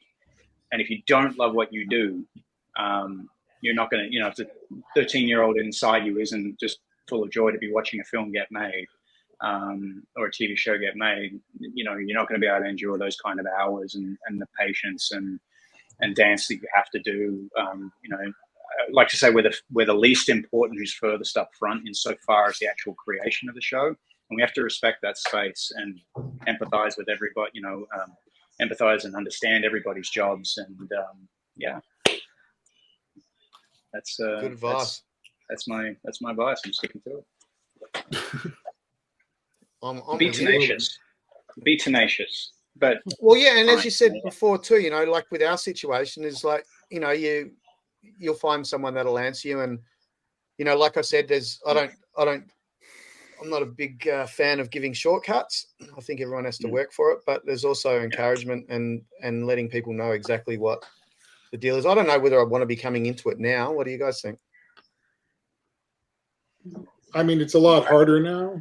It's I wouldn't say competition, but it's just like I just feel that the game has changed, and I don't think there's a lot of time to learn on the job anymore, because everything is, like the quality of shows are getting better and better. So those crappy reality shows now are becoming higher end reality shows where, it's the quality has gone so far up that I think that, there's not a lot more time to make mistakes, but you need to be able to fall so you can get back up again. It's, So, and there's so many people people out there trying to do it as well. I feel like the number of new people entering the industry is at an all-time high. Mm-hmm. But I also feel that the people coming in have never watched a movie or a TV show in their life. They just think it's like, hey, we can just take pictures, and it's like, I'm like, even the social media people, they are always on set sometimes, and. Well, it's like Warrick knew to recreate that shot in Airplane because he's seen Airplane and he knows how iconic that moment was. Yeah. You know, it's like you kind of need to watch. You know, it's like watch movies. Look at look at press kits. Look at old press kits. Look at photos online. It's like you've never seen a movie, you won't know what it means to someone. Yeah. You know, if you don't like what you're working in, it's like I could be a grip. I mean, I don't have to love movies to be a grip, but you know, it helps. You know, it definitely helps, and that's a really good point because you do see some of the ones that, you know, come in for 5 minutes and, you know, probably taken someone else's job who needed it, and then they've moved on because they just don't have the heart and the love for you know, the filmmaking process. And that's a real shame to be doing a job that you aren't invested in here. Mm-hmm. Yeah. I mean, we're all going to make. I mean, like, you know, when you're going to make money. You're going to get paid to do this job eventually, and and you know, if you don't like what it's like you can be on set making money working it in and out. You know, they pay as much as a tier 1 movie, but you know, the odds are you need to want to be there and put up with these long hours and, you know, this process because it's fun. Ultimately, it's like we're not, you know, the cliches. We're not, you know, we're not curing diseases. We're just enjoying. We're making movies. You know, we're making entertainment, and ultimately, you should like entertainment if you're going to be making it. You know. Yeah, it's an escape. Forget about things that aren't necessarily going great in life at times. You know. Yeah, I mean, radio. Sorry. Next. No, I was gonna say, like, if you want to survive, like right now with the strike, it's like, you know, all of us here are doing our best to make sure that when we go back to work, we still want to do it, and we all still want to do it, you know, because we love it. You know? Yep. We should all. In normal days, we would all be on something quite big at the moment. Oh yeah, this would have been really difficult to arrange if we were all working. Right. Too true. Right. So who wants to go next? Stefania or Scott? Bye. I'm going. I don't want to be going? the last one. Yeah, I just want to say something that I am very intimidated. Let's say that because you all guys are legends. So I'm like, me being here. I'm so excited and honored. You and your worker are just as awesome. So no legends, just crew, just co-workers. Mm-hmm. Yeah, exactly. Colleagues. Work together. This is like one of the biggest achievements because, you know, when I was a few years ago and I started to love photography and cinema at the same time, you know, and who would have known that? Look at me now. Yay. That's great. I know, right? Beautiful. Okay. Oh, look at you now there. This one, it's I think is one of my one of the first things that I did as a photographer. It was like not one of the first, but you know, a few years ago, and it was like a music video, and I don't even remember the band or Angel by I don't remember the band. But anyway, we were like in this forest in LA somewhere, and I don't know. To me, when I saw like the haze and the ray of light coming together, and the crane, you know, and this the protagonist laying down. I don't know. I just saw like this is like the cinema. It, in one image represent like the filmmaking and I mean like the story because it makes you wonder what's going on. I don't know. This is one of my favorite photos and I printed so many times and I don't know. It's one of my yeah. I always when I have to put like a portfolio, this is like the first image that is always come with me. I don't know. There is and it was fun. I was with one of my best friends is a DP and is the reason why I started to work in LA. Thank God. And I don't know.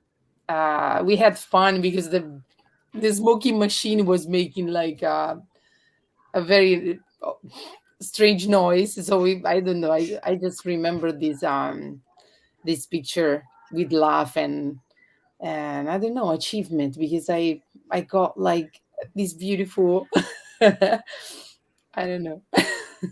Oh, the God rays. You love them. Yeah. No one Yeah. never gets old. And at that time, I don't even remember what camera I had, and probably was like the Nikon D700. And it's not great cameras, by the way.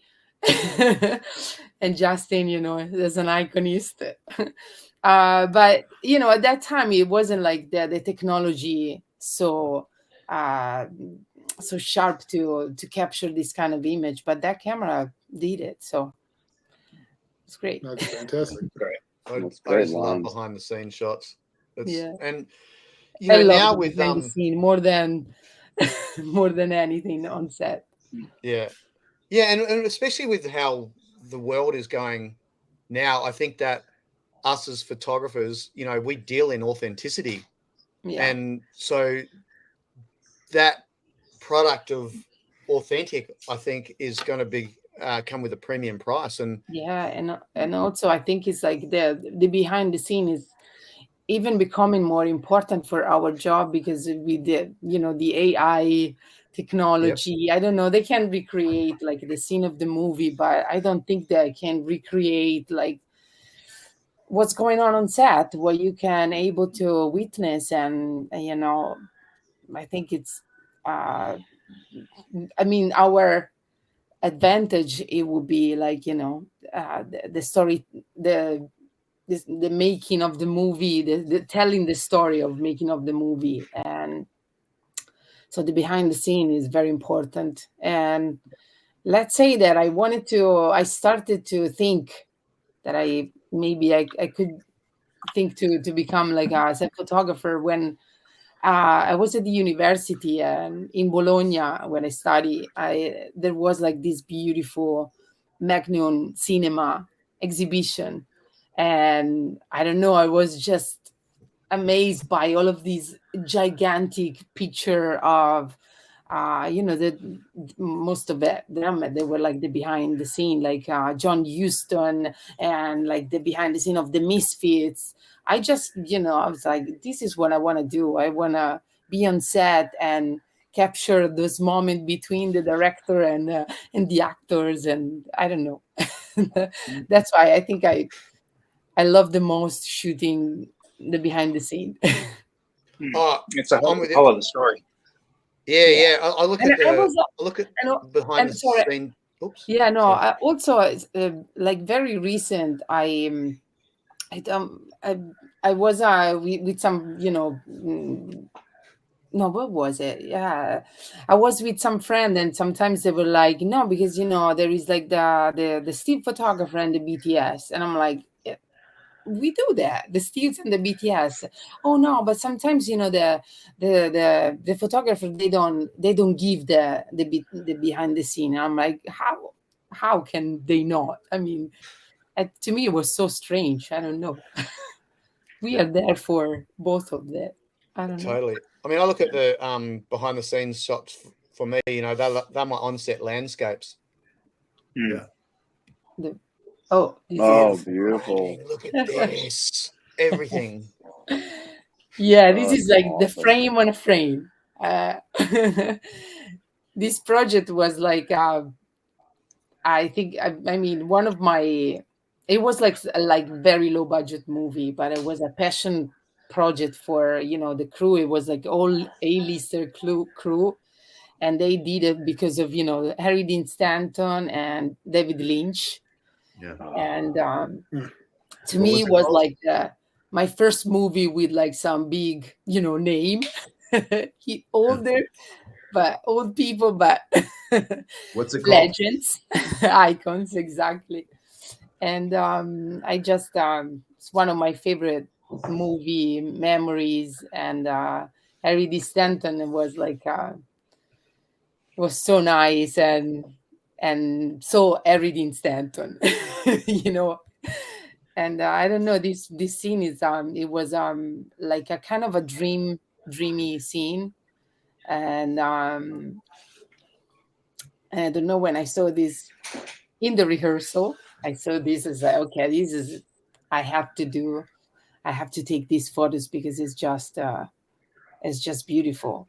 And this red, and thank God it was lit with like a clear light. It was awesome. Yeah. What was the name of the movie? Lucky. Okay. Yeah, it's like the last movie of Harry Dean Stanton. Mm. And David Lynch was an actor in this movie. And Looks like a director from the photo, but yeah, exactly. The director was John Carroll Lynch, an actor. Mm. And, I've worked with John. yeah, he's awesome. He was just his first timer directing, but he did a great job. He was always nice with with everybody, and he kept it together. And it's a beautiful movie. It's a beautiful story, and yeah, I don't know. It's like two legends working together. Yeah. I love it. It was nice. Yeah, same. So good. Oh, so this is too.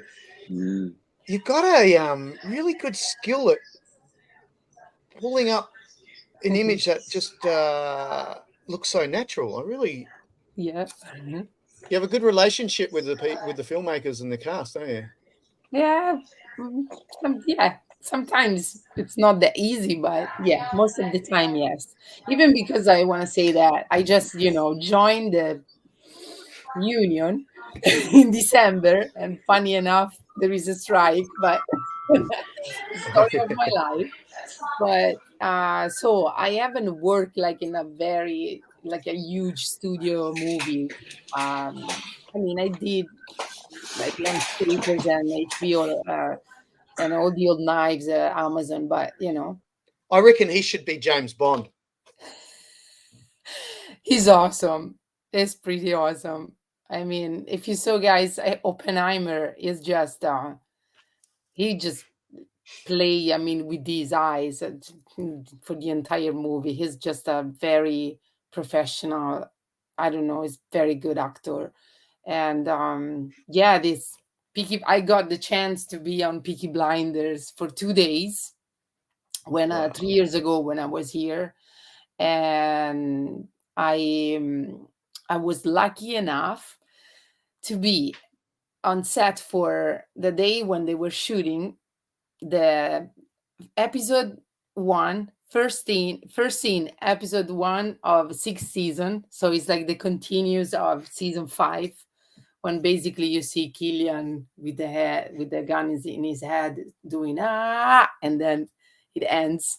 And so here it was like the day where they were shooting just the scene right after, and we were full on in a like in a field of mud, like British style. And it was just awesome. And they were shooting this scene, and I don't know, I was just very close to them, and it was amazing. I had my this one now, it's not with the 12-24 lens that I have, but I think it's like the 35, this one. But it was still cool. Or maybe no, it's that lens, I don't remember. And it's also cool in this picture, like the hands that you see in the corner. And I did, of course, when I took it, I didn't realize, but when I saw the picture, I'm like, oh, I'm gonna Photoshop it out. And then I say, you know what, no, it's cool, it's kind of cool because it creates Totally. I don't know. No, it really adds to it. I love it. It's a great BTS, and also a reminder of a different time that we all, I don't know, I was going to say that we wish wasn't there, but I think a lot of us as photographers actually benefited from the pandemic in many ways. I did. I am 100%. I moved back to Italy, and after a month, I came to England, to London, to work on all the old knives with Chris Pine, Tandy Newton, Lawrence Fishburne, and Jonathan Pryce, and for Amazon. It was nice. And I was when we wrapped, I was ready to go back to LA, but I got another TV show, HBO, Landscapers, and so I stay until May. So it was a very good year for me. Yeah. Yeah, even because in England there aren't like the union, and I was able to work in this nice big film. So yeah, right. and Oh my gosh. and to me, having like 2 days on Peaky Blinders was just amazing. I love the show, and when I got the call, the marketing guy told me, I don't know if you know if you, I mean, are you available, Stefania, like tomorrow for it's a TV show. Don't know if you know Peaky Blinders. I'm like, oh my god, you're kidding me. I think Peaky Blinders is the TV show anybody would always want to work on, and like a James Bond as a movie. Like those are the two super iconic sort of projects I think anyone would love to work on. And I mean, says Mr. Iconic himself. Yeah. Would be and amazing. also, Robert Viglasky and what's the other photographer? Robert's amazing. I love his work on that. They are like beautiful. Yeah. They took amazing photos, and so I was just lucky. Beautiful. To be there. And it's funny because the director Anthony Byrne, he was very nice. I got like warned by Robert told me that Anthony could be a very very particular on set sometimes, and so he was like, be careful, Stefania, sometimes he yells, but don't take it personal. I'm like, okay. He was just so nice with me. I don't know if because I'm a woman but just so nice. And he told me, Stefania, feel free to shoot everything. I really love your portfolio. So do you. And I'm like, wow. That's a nice compliment. and also, just 2 days on Peaky Blinders, and he printed one of my photos and he hung it on his wall in his house. So and he sent me a picture of the photos. So I was like very proud of. Who is this? Anthony Byrne. Oh, nice. He directed like the last 2 seasons of Peaky Blinders. That's awesome. Yeah, that is awesome. That's the ultimate compliment, right? Sorry? The ultimate compliment. Oh yeah. It was very satisfaction. Oh no. I love this. Yeah, I'm very proud of this picture because on Landscapers, I got the privilege to the set photographer usually, as you know, everybody knows, it's like the last wheel on set. But when we started, the director and the cinematographer wanted to do a Zoom call with me because they told me that the marketing and the still photos were like very big part of this movie. And they chose me because of my black and white portfolio. And some of the scene of this TV show is shot in black and white. And I was considered somebody on set, let's say that. For the first time in my life, I was like, okay, I'm not like a ninja, try to hide and be quiet. But, it was, I was part of the process. And I got like a short list, like everybody does, but, that was very specific and from the marketing. And, but then this picture, it was completely out of that list. We were like in a courtroom, and like next to this the booth, there was another booth, and it was covered with like the duvet.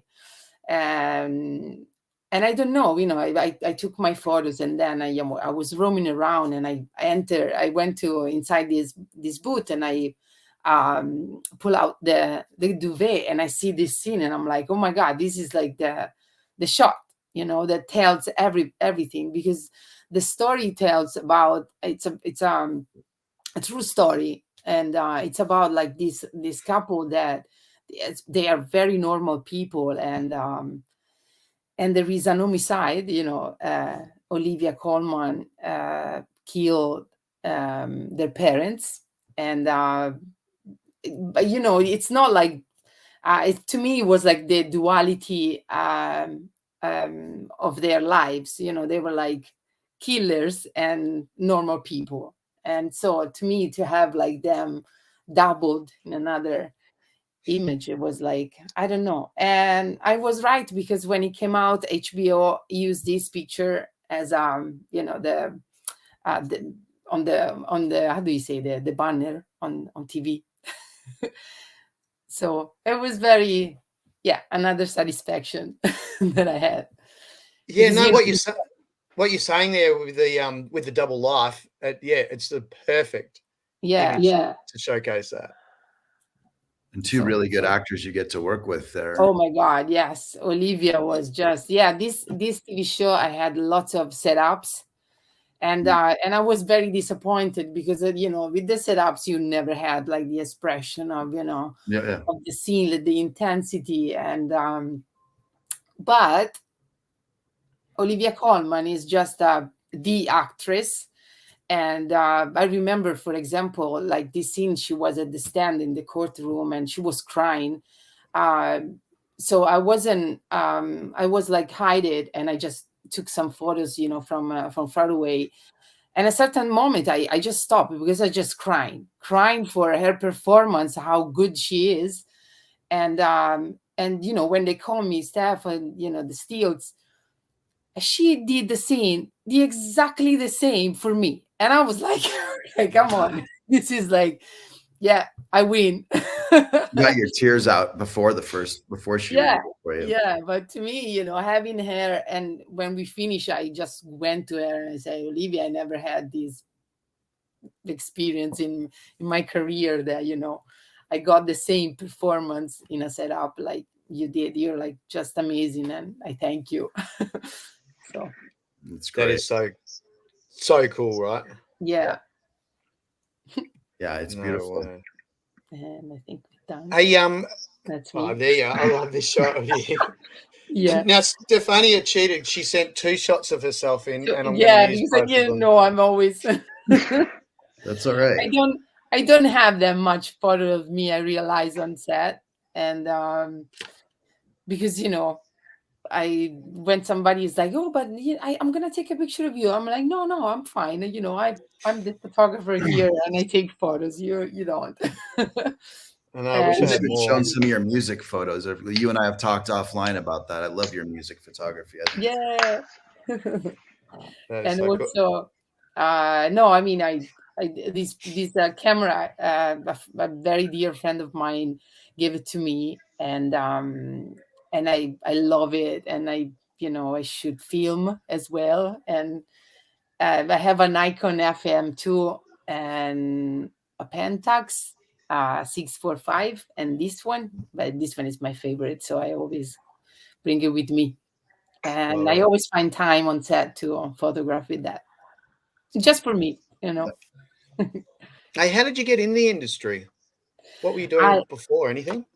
Yeah, no, I basically, when I was, that's me on set the other day, and yes, so I started to love photography when I was 8, and I was always, with my camera taking photos. My mom at that time was like, you better find another hobby, because it's very expensive, this hobby, but I just love it. And then when I was at university, one of my roommates' boyfriend was a journalist, and he was working for this press agency called Iguana Press, and they were working for all of the magazine and music I mean, they were like covering the entertainment in Bologna, but also in Italy in general. Like a huge part was like concert and basketball, and and I started with them at the beginning. I was just doing the archive. When I started to work for them, it was like the moment, the passage from analogic and digital. So I was like, rewash the negative, cut it, put it in the folders, and scan to put it in the computer, and then they let me go to shoot concert at the beginning. So I started with music, and I love it. And then I studied like letter and philosophy. My special course was like cinema, theater, and art. And so my classmates were like, wanted, director wanna be, the DP wanna be, so they got together with like some short movie, and I was there on set, and I discovered that it is an actual job, the set photographer. And my degree, I did my degree, like my last, my dissertation, my thesis, what do you say? I did it about the set photographers in Italy, from the neorealism to the 60s. So and I just thought that I could unify my two biggest passions, cinema and photography. So I really, like the importance of to be like a passionate of cinema, like Justin was saying before. I totally agree with this, because I think you can see the difference between somebody that doesn't know movies, or somebody that loves cinema, and somebody that don't know. I think you gotta love it. There's no, it's yeah. And I don't know, the love. I'm not a very technical minded person or whatever, but I'm with you. And the love for the industry seems to just get stronger and stronger. Yeah, I don't know. I also just try to think about another job, another profession, but then I don't really know, because I to me, we are like so lucky, seriously, to live and to work and live with our passion, that I don't know. I don't have another skill. I mean, yeah. I was thinking about it over the strike. It's like, what could I do? It's a shit show outside of doing this for me. No, but the passion that you want to stick with this job is like, you accept to do anything. I came here to London, and because I got this little set, and I said, I rather work in a little things instead of not doing, not working. And I have to pay 2 rents in LA and here, but I just love it. So worth it. Yeah. I'm with you 100%. Yeah, that's it. Well, I guess we're moving on to the lucky last. Sorry to make you wait so long, Scott. You did me a favor, man. Sometimes you have to save the best for last. No, exactly. You've had an extraordinary career, and it's not showing any signs of slowing down. And I have to say, just between the 6 of us here, I've been a bit of a fanboy of you for a long time. Everybody on this. There you go. No, it's I've looked at your work over so many years, and everyone's, but you're in a vintage more like myself, and I have to say that you when I see your action shots and the stuff that you shoot, it pushes me that little bit extra further. Oh, dude, there's no fucking way we compare. Yours is infinitely better. I do action, and I kind of don't. It's sort of an interesting, like I really don't do as much action, I don't think, as I feel like I may be thought of as doing. Yeah. No, I'll probably feel the same way. Sometimes I feel like, I'm not saying you do, but sometimes I feel a little bit fraudulent in my own my own career, and it's like 100%. I'm sort of pinch myself every now and again, going, I can't believe I've got away with it for this long. Yes, often I have that feeling. Often. That's pretty funny, right? So, Scott, you're up, and this is just stellar. Look at that. Beautiful. Oh yeah, this was from we were talking about Damien Chazelle. Like I did, of my 5, 3 of them are from Babylon, but it was, for me, artistically, one of the best movies I've had a chance to work on. Not just for myself, but just to watch everyone else involved. Like Damien really is sort of, he's an anomaly. Like, you know, his movies may hit or miss, but really that guy is a whole different level of filmmaker in every way. Yeah, it's a great film. It was like, you know, I thought of it. It was like Baz Luhrmann film on steroids. It was just crazy. Yeah, and if you ever brought that movie up, like everyone would always talk about The Great Gatsby, but my God, that was like just a sin to bring that movie up, because they really wanted to make the anti-Great Gatsby, and they really did in the end, but probably more to its detriment, unfortunately.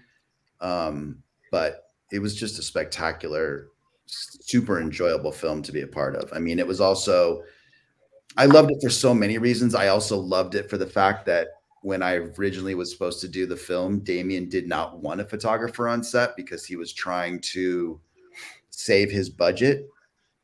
So he had, this movie was originally scheduled at 95 days and $150 million. And Paramount thought it was too big of a risk. And so they cut the schedule to 70 days and $75 million. And Damien said, I won't lose a minute of this script. And so we jammed it hard for 70 days. And it was crazy, but it was amazing to watch. That's a big cut. That's a big cut. Oh yeah, it was a huge 20%. Cut. I mean, thing is, like, the studio cut, Damien cut nothing. Great. But yeah, it was just an amazing experience to be a part of. And, like, you know, from the set design and the cinematography, like everything was just spectacular. I mean, this was one of 4 sets on the last week of shooting on a soundstage at Paramount. But it was just, wow. It was just a beautiful simplicity, but just, it feels like I loved this set because it felt like, I don't know if anybody here remembers the show Good Times. Yep. Yes. And the paintings that was done at the opening credits of that just sort of reminded me of that same vibe of that old 70s sort of, they're just these beautiful paintings that they had at the beginning of that show. I mean, just reminds me of all the shots I'd see in, like, in New Orleans or something, just like the old jazz shots. Vintage, yeah, very awesome. It's like a painting. Is that a flare or a reflection in the foreground? I was that one. I just was fucking around. I was shooting through some glasses on a table. Got it. Oh, no way! Love it. But you know, those are the kinds of shots that either they work or they don't, and this one happened to be work really well, and it just suited the vibe of what we were doing in that scene.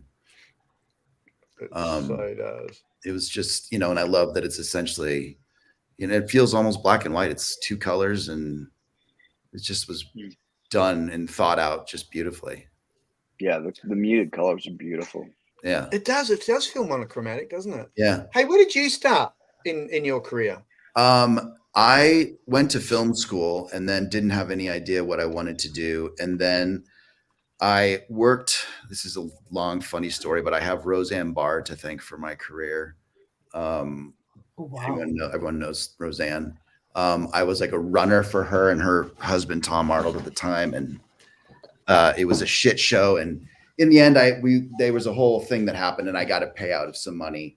And I took it and bought 2 cameras, 2 stupid fucking cameras, but I bought them anyway. I bought like a Mamiya 7 and a contacts like little RZ 35 millimeter film camera and a bunch of film. And I went to India with a college roommate, and I kind of taught myself while we were there for a few months and just shot my face off. And then had half the film stolen, but for the bag that it was in. But it was it was just really a spectacular experience. And then I got a chance to shoot on the soap opera General Hospital. And we were talking about how things work now and how getting a chance. And I was by far and away given the greatest chance ever, because the guy who I met was this super old school photo editor in the basement of a building in Century City at the ABC building. And I showed him maybe 5 photos I had taken as a PA on a music video. And he said, well, do you know how to use a blimp? And I was like, yeah, absolutely. And so I'm sending you to General Hospital tomorrow. So I left there and I went to Sammy's and I was like, what the fuck is a blimp? Asked them what a blimp was and rented it. And I went and shot, and it was, those were the film days. And I spent a day, I shot a bunch of film, and I got a call from him like 5 days later. He's like, you want to come in and see your coverage? And I was like, definitely. And I go into his office and he lays out all these contact sheets, and every fucking image was Dutched, because I could only afford the camera that I had without a grip, and Jacobson only made blimps to accommodate a camera with a grip. And so the camera sort of slid in the blimp. And so everything I shot was Dutched. And then he just looked at me and said, like, you didn't really know how to use that blimp, did you? And I said, nope, I did not. And he's like, you think you do now? And I said, yeah, I probably could. I think I know what went wrong. And he sent me back, and then I just worked ever since. It was fucking awesome. That is hilarious. What was his name? Do you remember? Murray Diatley. Yeah.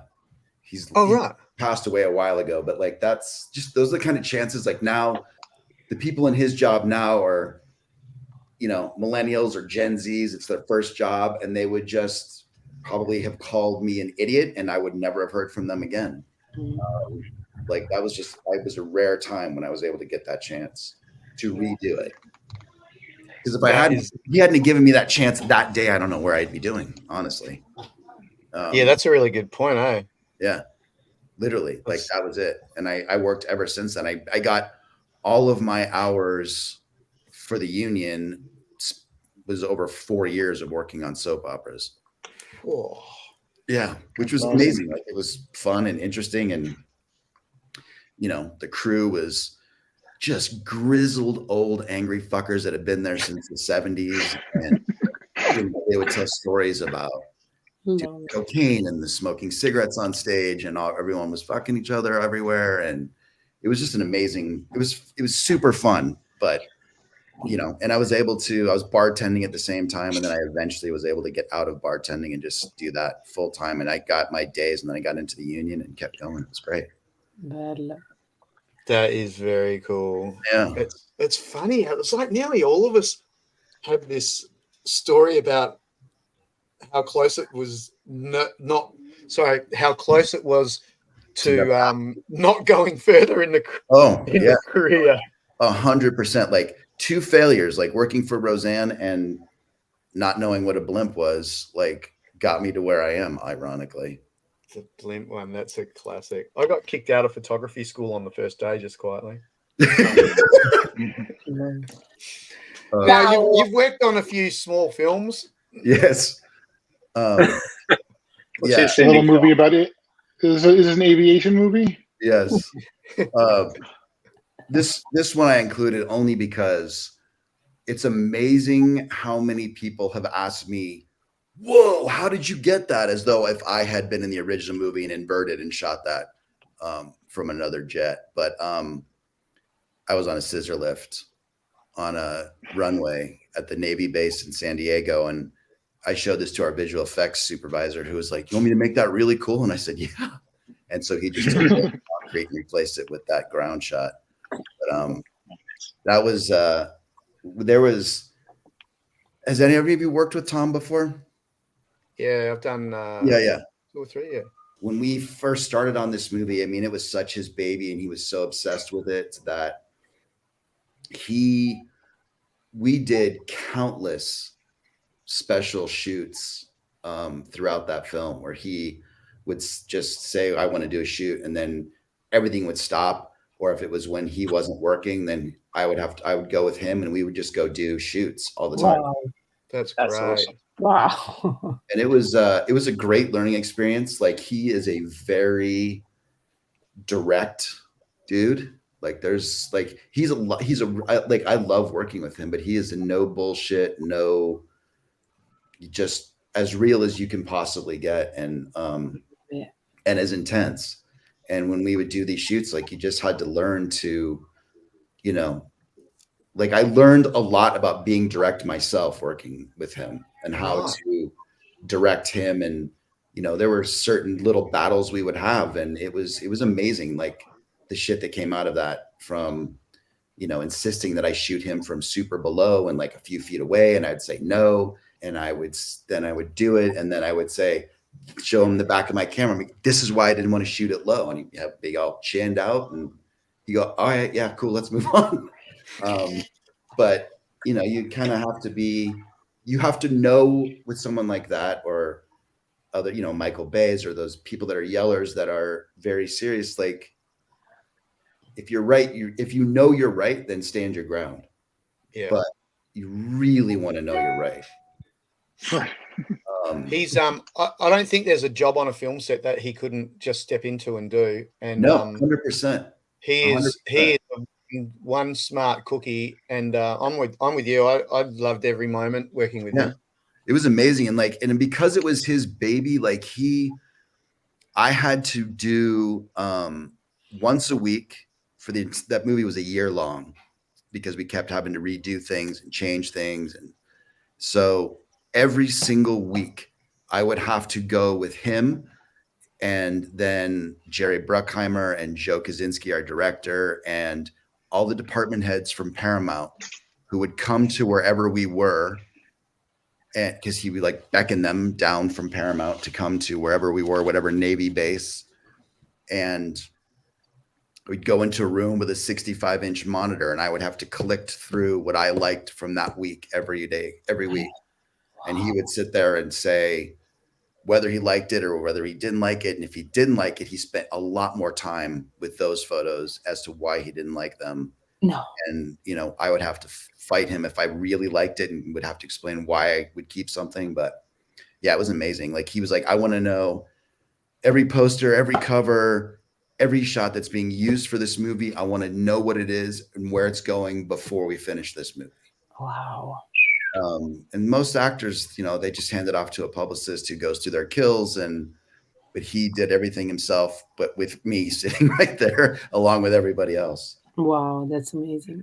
So it was kind of that's crazy, intimidating. Yeah, it was. I remember the first one we had, and I didn't really know any of those people very well. It was like the second week of shooting, and and like you said, he made the director and Jerry Bruckheimer and all these people be a part of it. And then we were finished, and we had to go back out and shoot. And I remember the director just looked at me, and he was like, "What'd you think about that?" And I was like, "Fuck, that was a bloodbath." And he just started dying laughing, because he had gone through it and was continuing to go through it as well. And that kind of bound us all together. It was kind of an amazing experience in that respect. Joe, Jasin, you worked with all those guys. After Joe's the nicest dude on the planet, and he handled Tom like a champ. And all of the, it was that movie, that movie is his baby 100%. And so it was an obsession. It was crazy. Yeah, he was because he was talking about it a lot when we're doing Spiderhead. Oh yeah, yeah. Joe's awesome. Mm-hmm. He's very, very bright director, that one. Yeah. No denying that. Yeah. And very unassuming and chill. And the perfect kind of match to someone like Tom. Yeah. To just roll with those punches. But yeah, I just liked this shot because we were able to make it sort of look like he was flying. Oh, it certainly looks like he's flying. Yeah. It's I love this shot. Love it. Yeah, that was. And now you could do that background all on your own just by in about 30 seconds. On I know, isn't that crazy?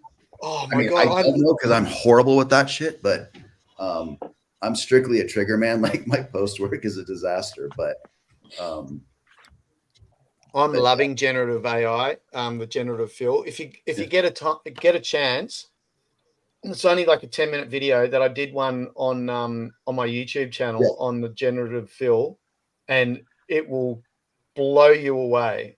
That one's worth a look, and then the other one on how AI stole my photography style. That's actually really worth a look too, because they say it's like the definitive.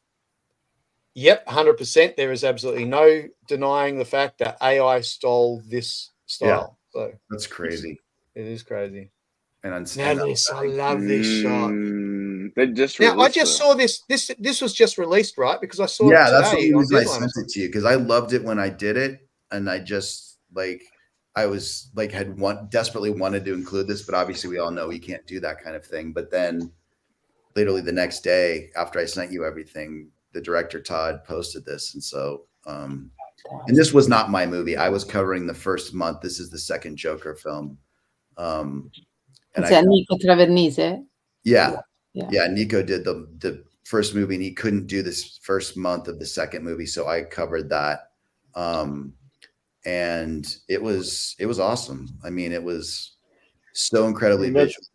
This shot was a shocking nightmare to be able to get, because it actually was in a walkway between two buildings at Arkham Asylum, and it was all fenced in, like top and both sides. So those umbrellas were just barely making the edges of the fenced walkway. And then we had our Colin Anderson, our Steadicam operator, and on a rickshaw with his rig and a dolly grip, pulling this whole group down that lane. And I was just like, I'm gonna get fucking nothing. So I just stood way back and sat on a stairwell, like the 3 steps that they walk up to go into the other building. And I sat up there with a really tight lens and just prayed. And then I had to duck out because they carried them all the way through that doorway. So it was kind of a super tight moment to be able to get this, but it just happened to work. Beautiful. They're the sweetest victories. Yeah. I mean, those are the kinds of, it's amazing. And, Todd, I don't know how, I never saw how they were shooting it, but I remember Todd seeing this and saying, he wished that he had done this shot, which is always a great compliment. Yeah, right. And, and they were very, that's always to me, those are the best sort of filmmakers to work with, because we've all been on sets where a director and, most of them are newer, and they look at us as just somebody that's in the way, or, and it just gets to be, it's sort of it's a weird space to be in. And then you work with someone like Todd, and I was not his choice to do this film. He had to choose me to cover Nico, but obviously Nico was his choice to do it. And, but I had shown him a couple images, and he was very he was exactly what you want, which is, he and Larry, the DP, both had said, when you see shots that you like, please tell us, because we don't, there was another image that I had done earlier on, and they had wished that they had it, and ended up going back another day and getting basically the same shot that I had. But they were like, please tell, with no ego, just please tell us if you see something cool, because we miss shit, and we don't want to miss shit. So, and that's such a rare thing, to not have that ego that other people would have. Instead, I've worked with other directors who would see something, and instead of saying, I wish they had that, they go the other direction and kind of get bitchy about it. And then your next day is more difficult. And it's just kind of a weird unnecessary way to behave. Yeah. Because we are we are another thing, and we're not bound always by it. Like we all are, our jobs, we're bound. We tell a story in one movie, in one frame. But we are in the same team. Yeah. But, also we're not bound to rules of editing or certain coverage. And so sometimes it's nice to be able to get things that are not in their mindset. Yeah. And our science is different too. And I think they forget that sometimes. That, the amount of times that, I've gone in there and sometimes it's like, oh, I want you to shoot the same way as me. It's like, you know what? Our science is wrong. And for me to be able to emulate your style is thoroughly presumptuous. I'm there to tell the storytelling of your storytelling and to give the audience another outlet to make them want to go and have a look at your movie. Yeah, exactly. And that's what I've always looked at it the same way. Like I'm not, if I'm telling you the exact same frame you're shooting, then why am I here? And I'm literally giving license to screen grab fanatics. Yeah. And that, that was the interesting thing with Damien is that, he just got panicked by budget and didn't want me there. And then it was shocking the amount of work that I did on that film for within that film. And the whole time I was just like, where, like in your process of saying you didn't want me there, like when was all of this going to happen? Like the movie posters of the era, the magazine covers, the headshots, all the stuff that I had to do that were in world for that film. When was that going to happen? Have me there. And I think he got clear of that thought quickly because he did realize that I was, he could just on a whim say, I want this shot for this scene, and we'd be able to pull it off. I hadn't thought about that. There was an extraordinary amount of stills used in, props in art department on it. Yeah. In that movie, there was more than I've ever had to deal with in that. That was amazing. Yeah. Recreating Morels and like just everything. Did they use any of those setups for you? Like he handed me a shot of Anime Wong and wanted, our costume designer had to recreate that costume, which was insane. And then he wanted the exact same shot and the exact same pose and the exact same lighting. And so it was, it was a lot to undertake. A real lot. Did marketing and publicity use any of those setups that you did as well?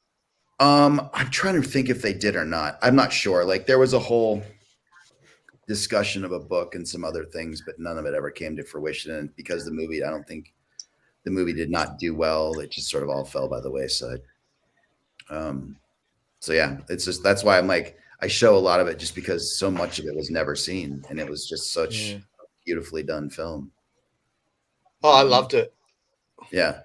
I mean, I think if you're a film fanatic, like we all were talking about, I think you can't not like it.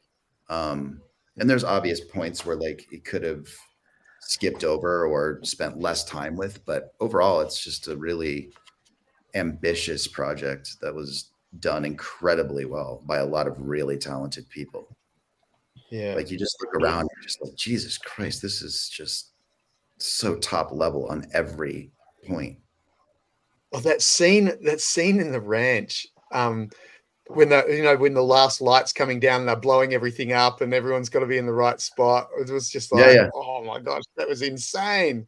Yeah, it was amazing. And that was all, real, we had 1,000 background. We had all that stuff. It was just really, he really wanted it to be as authentic as it could. I mean, like Dan had said, like he wanted that authenticity. So, we had 1,000 background and it was 110 degrees out in the north part of LA. It was amazing. And in the middle of COVID precautions. Yeah, there's that too. Yeah. Yeah. Amazing. Yeah. Yeah. I wish I had been able to do this whole movie, but. Ooh, nice. Yeah. Right. Sometimes you sound, look at that. That's just perfection in every way. That's a framer. I have it framed in my bathroom in my house. But there you go. This was also from Babylon, and I just loved this actress. She was just perfection in every way, in the way that she just could find a pose, or, you know, she's built like a coat hanger, like costumes just look fucking amazing on her. And so, but if you saw the movie, there was this huge party orgy scene at the very beginning of the film. And when I knew that was coming, I just, as we all would know, and Justin's talked about in his shot, I was like, there's 5 days where I'm not going to be allowed on set, because it was just such utter mayhem in every way. So I just thought they're not going to allow me on set for this. So I decided to just kind of set up my own little studio. We were shooting at a theater down in LA, downtown, and they had a big stage, and we were never using the theater portion of the theater. We were just using their lobby as the house that the party took place in. So I got all the grips who were amazing, and they just sort of blacked out like a 10 by 10 space for me, like completely blacked it out, top, all walls and everything. And I just got some lights, and I was like, I'm just going to do portraits of the background dancers and whoever that we can get. And because I'm never going to be allowed to shoot these 5 days of this party. And I ended up having Damien wanted the party done. The intimacy coordinator wanted the party done. And all of the people at the party. So I ended up what I thought was just going to be a chill 5 days ended up being absolute mayhem, because we did 65 people in this little stage, like all the background, and then all of the cast came, including Brad, who doesn't normally like to do that kind of thing. Yeah, I think we ended up doing 65 people in this.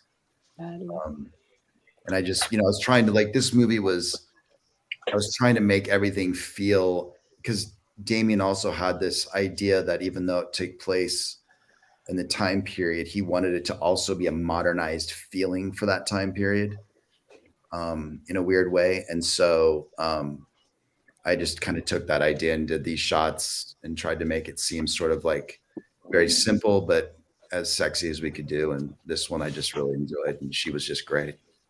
Is this constant light, or is it strobes? No, it was strobes. Oh wow, beautiful light. Yeah, like really beautiful. It was it was super fun, man. And we had a blast. Like, just have everybody who wanted, like, when word got out that I was doing it, then everybody wanted to do it. We even got Damien to show up and got him in a chicken suit to do it, which was amazing. And that's never been released, which bums me out, because his face, everything about it was like, felt like an Annie Leibovitz, Mark Seliger kind of shoot, but it was just amazing. He was in a full giant chicken suit. Mate, you've come a long way since that Contacts. Yeah. Who doesn't love a slate shot, number one, and who doesn't love Brad Pitt? Yeah, this was just like, for me, like, when we were doing this scene, it was on the beach in Malibu, and he just looked, I mean, you know, it's inarguable, he just looks like a perfect movie star, like, now and then. And, you know, the slates we were using for the film were like old style slates. We never used the classic normal digital slates that are around these days. And Lisa, who was our second AC, I just like had an idea of what I wanted from this shot. And she was always slating at his chest, just beneath his chin. And like on this one take, I just was like, can you just slate it next to his head? And she was amazing that she knew exactly where to put it. Yeah. I didn't say, can you put it at, you know, I just was like, can you just go up near his head? And she just nailed it. And it was just like, I loved her for it. It's such a great shot. It's a very classic, very like Clark Gable. Yeah. You know. And that's what it felt like. And it was just perfect. And Brad didn't seem to I don't know whether he knew I was doing that or not, but he just didn't seem, I mean, Lord knows he's been around long enough to know that, like, why is this on the fifth take? The slate now suddenly at my ear, but he didn't make a move, didn't care, and it was perfect the way she put it. And it just feels like an older photo. And I shot the entire movie. I think I shot every frame of that movie with wide open primes. Nice. Like, just didn't, like, everything was at a 1.8, 1.4, whatever it was. And I had sacrificed, you know, depth on bigger group shots for whatever I could, just because it just suited the time period and the look of the film. Bello. No, I could look at this photo for ages. Actually, it's exactly. And like I said, slate shots are my favorite behind the scenes. It's kind of just it kind of says everything you need to see about it. Who's like, that's why I love that we were doing the old slates, like, and they had all of the slates. Like, we had giant slates that size, that style. We had the little tiny tabletop slates. Everything was done in this original old school way. The movie was shot on film, which was really cool. And the day we did camera tests, Linus, the Sangren, the DP, said, had asked me, like, are you going to shoot film? And I just like stared at him in just dismay, because I was like, dude, I literally just sold all of my Fuji gear, all of my camera gear, all of my Canon gear, glass, bodies, everything, so that I could move into buying Sony gear.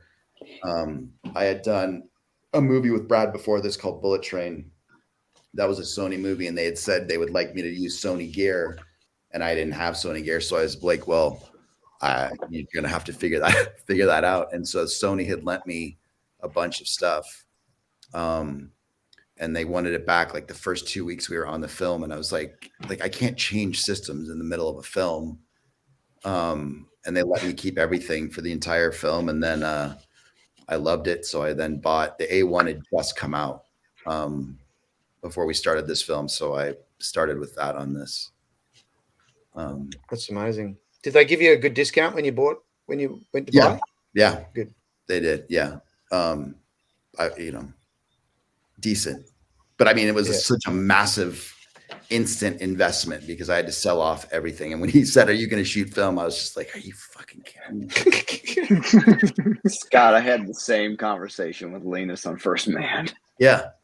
Yeah. I mean, like, and it's like, I get what they're saying 100%. And I would have loved to do it, but I was like, dude, I have one Canon film body left that I didn't sell for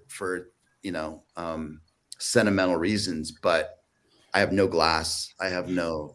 I'm like, dude, please don't. He was like, yeah, no. It's just, I just thought I'd ask. It's proof from Warrick's photos on Winning Time. It's like, you can make a great digital image look like it was shot on film, and it's like you won't know the difference, and there's no point. I mean, like, you can shoot film for shooting film, which is still great, but when you're in a time crunch and financial crunch, it's like, let post take care of all that. They really want that look. Yeah, I mean, there are those rare projects where the studios will say, yes, let's do it, but it's it's a massive financial thing these days. It's not as easy. I mean, none of the labs have the stuff, and it's just like a whole different world now to use film. And I'm not, I don't miss it. I don't want to use a blimp anymore. I don't miss any of that shit. Yeah, I'm with you. And like you just remember in the old days when it was like 60-40 color black and white. Yeah. And like get the poster shot on the black and white and you'd be like, well, what's the point of that? Totally. Yeah.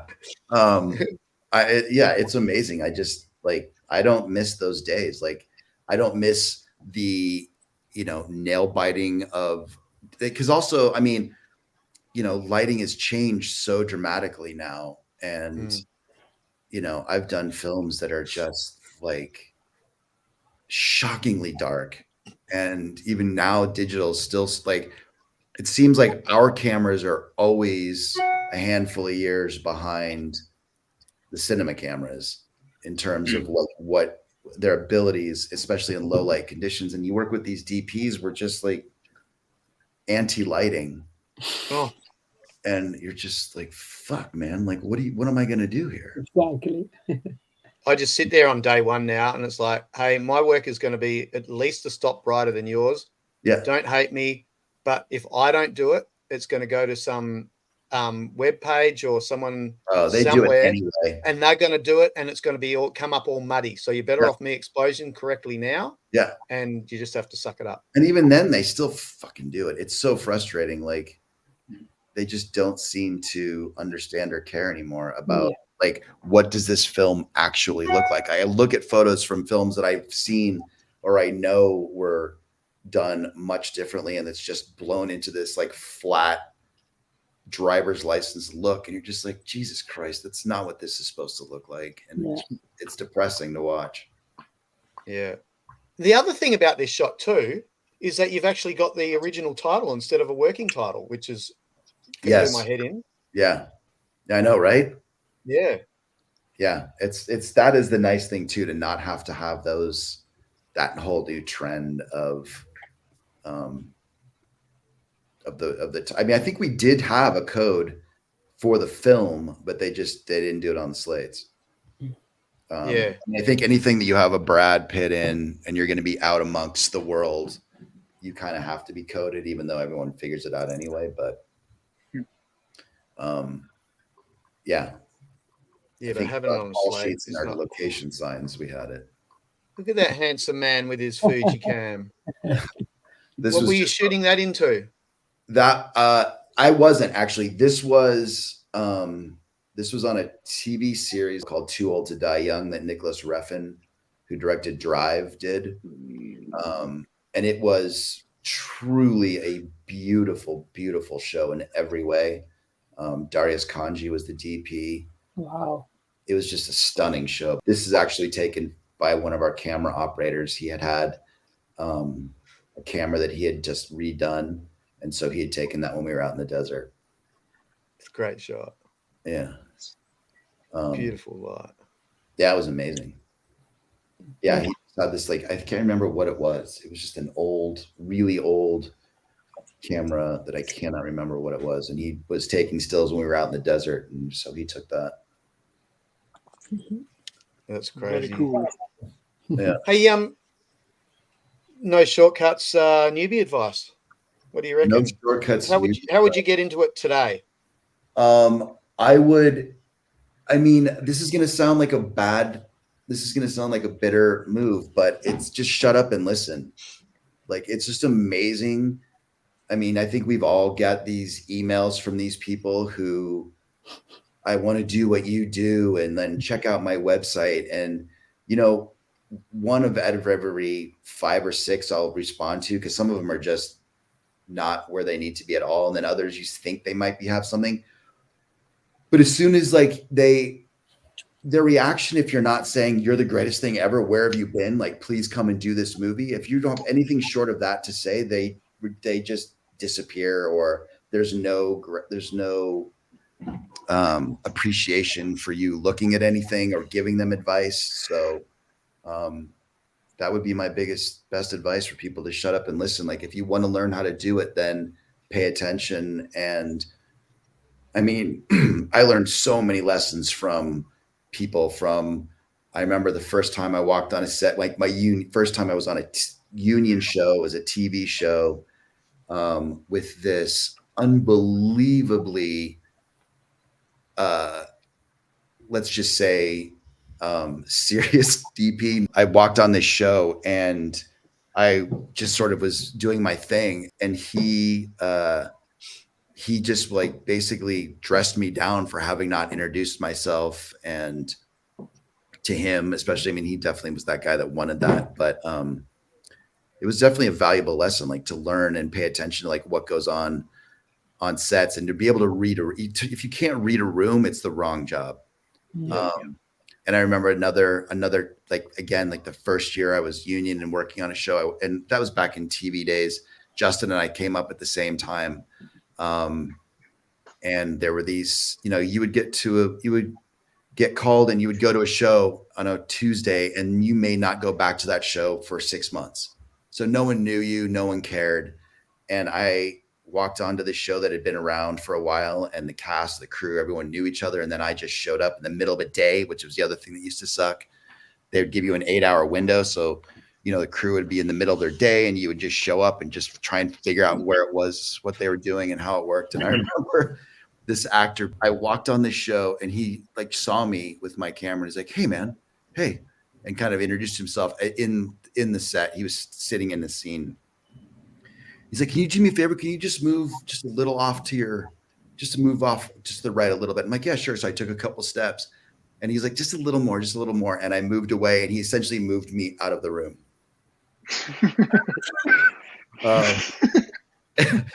And I as soon as I realized like what he's doing, I was like, holy fuck. I mean, it was like day one, first 5 minutes of being on that. I was just like, this is just not going to work.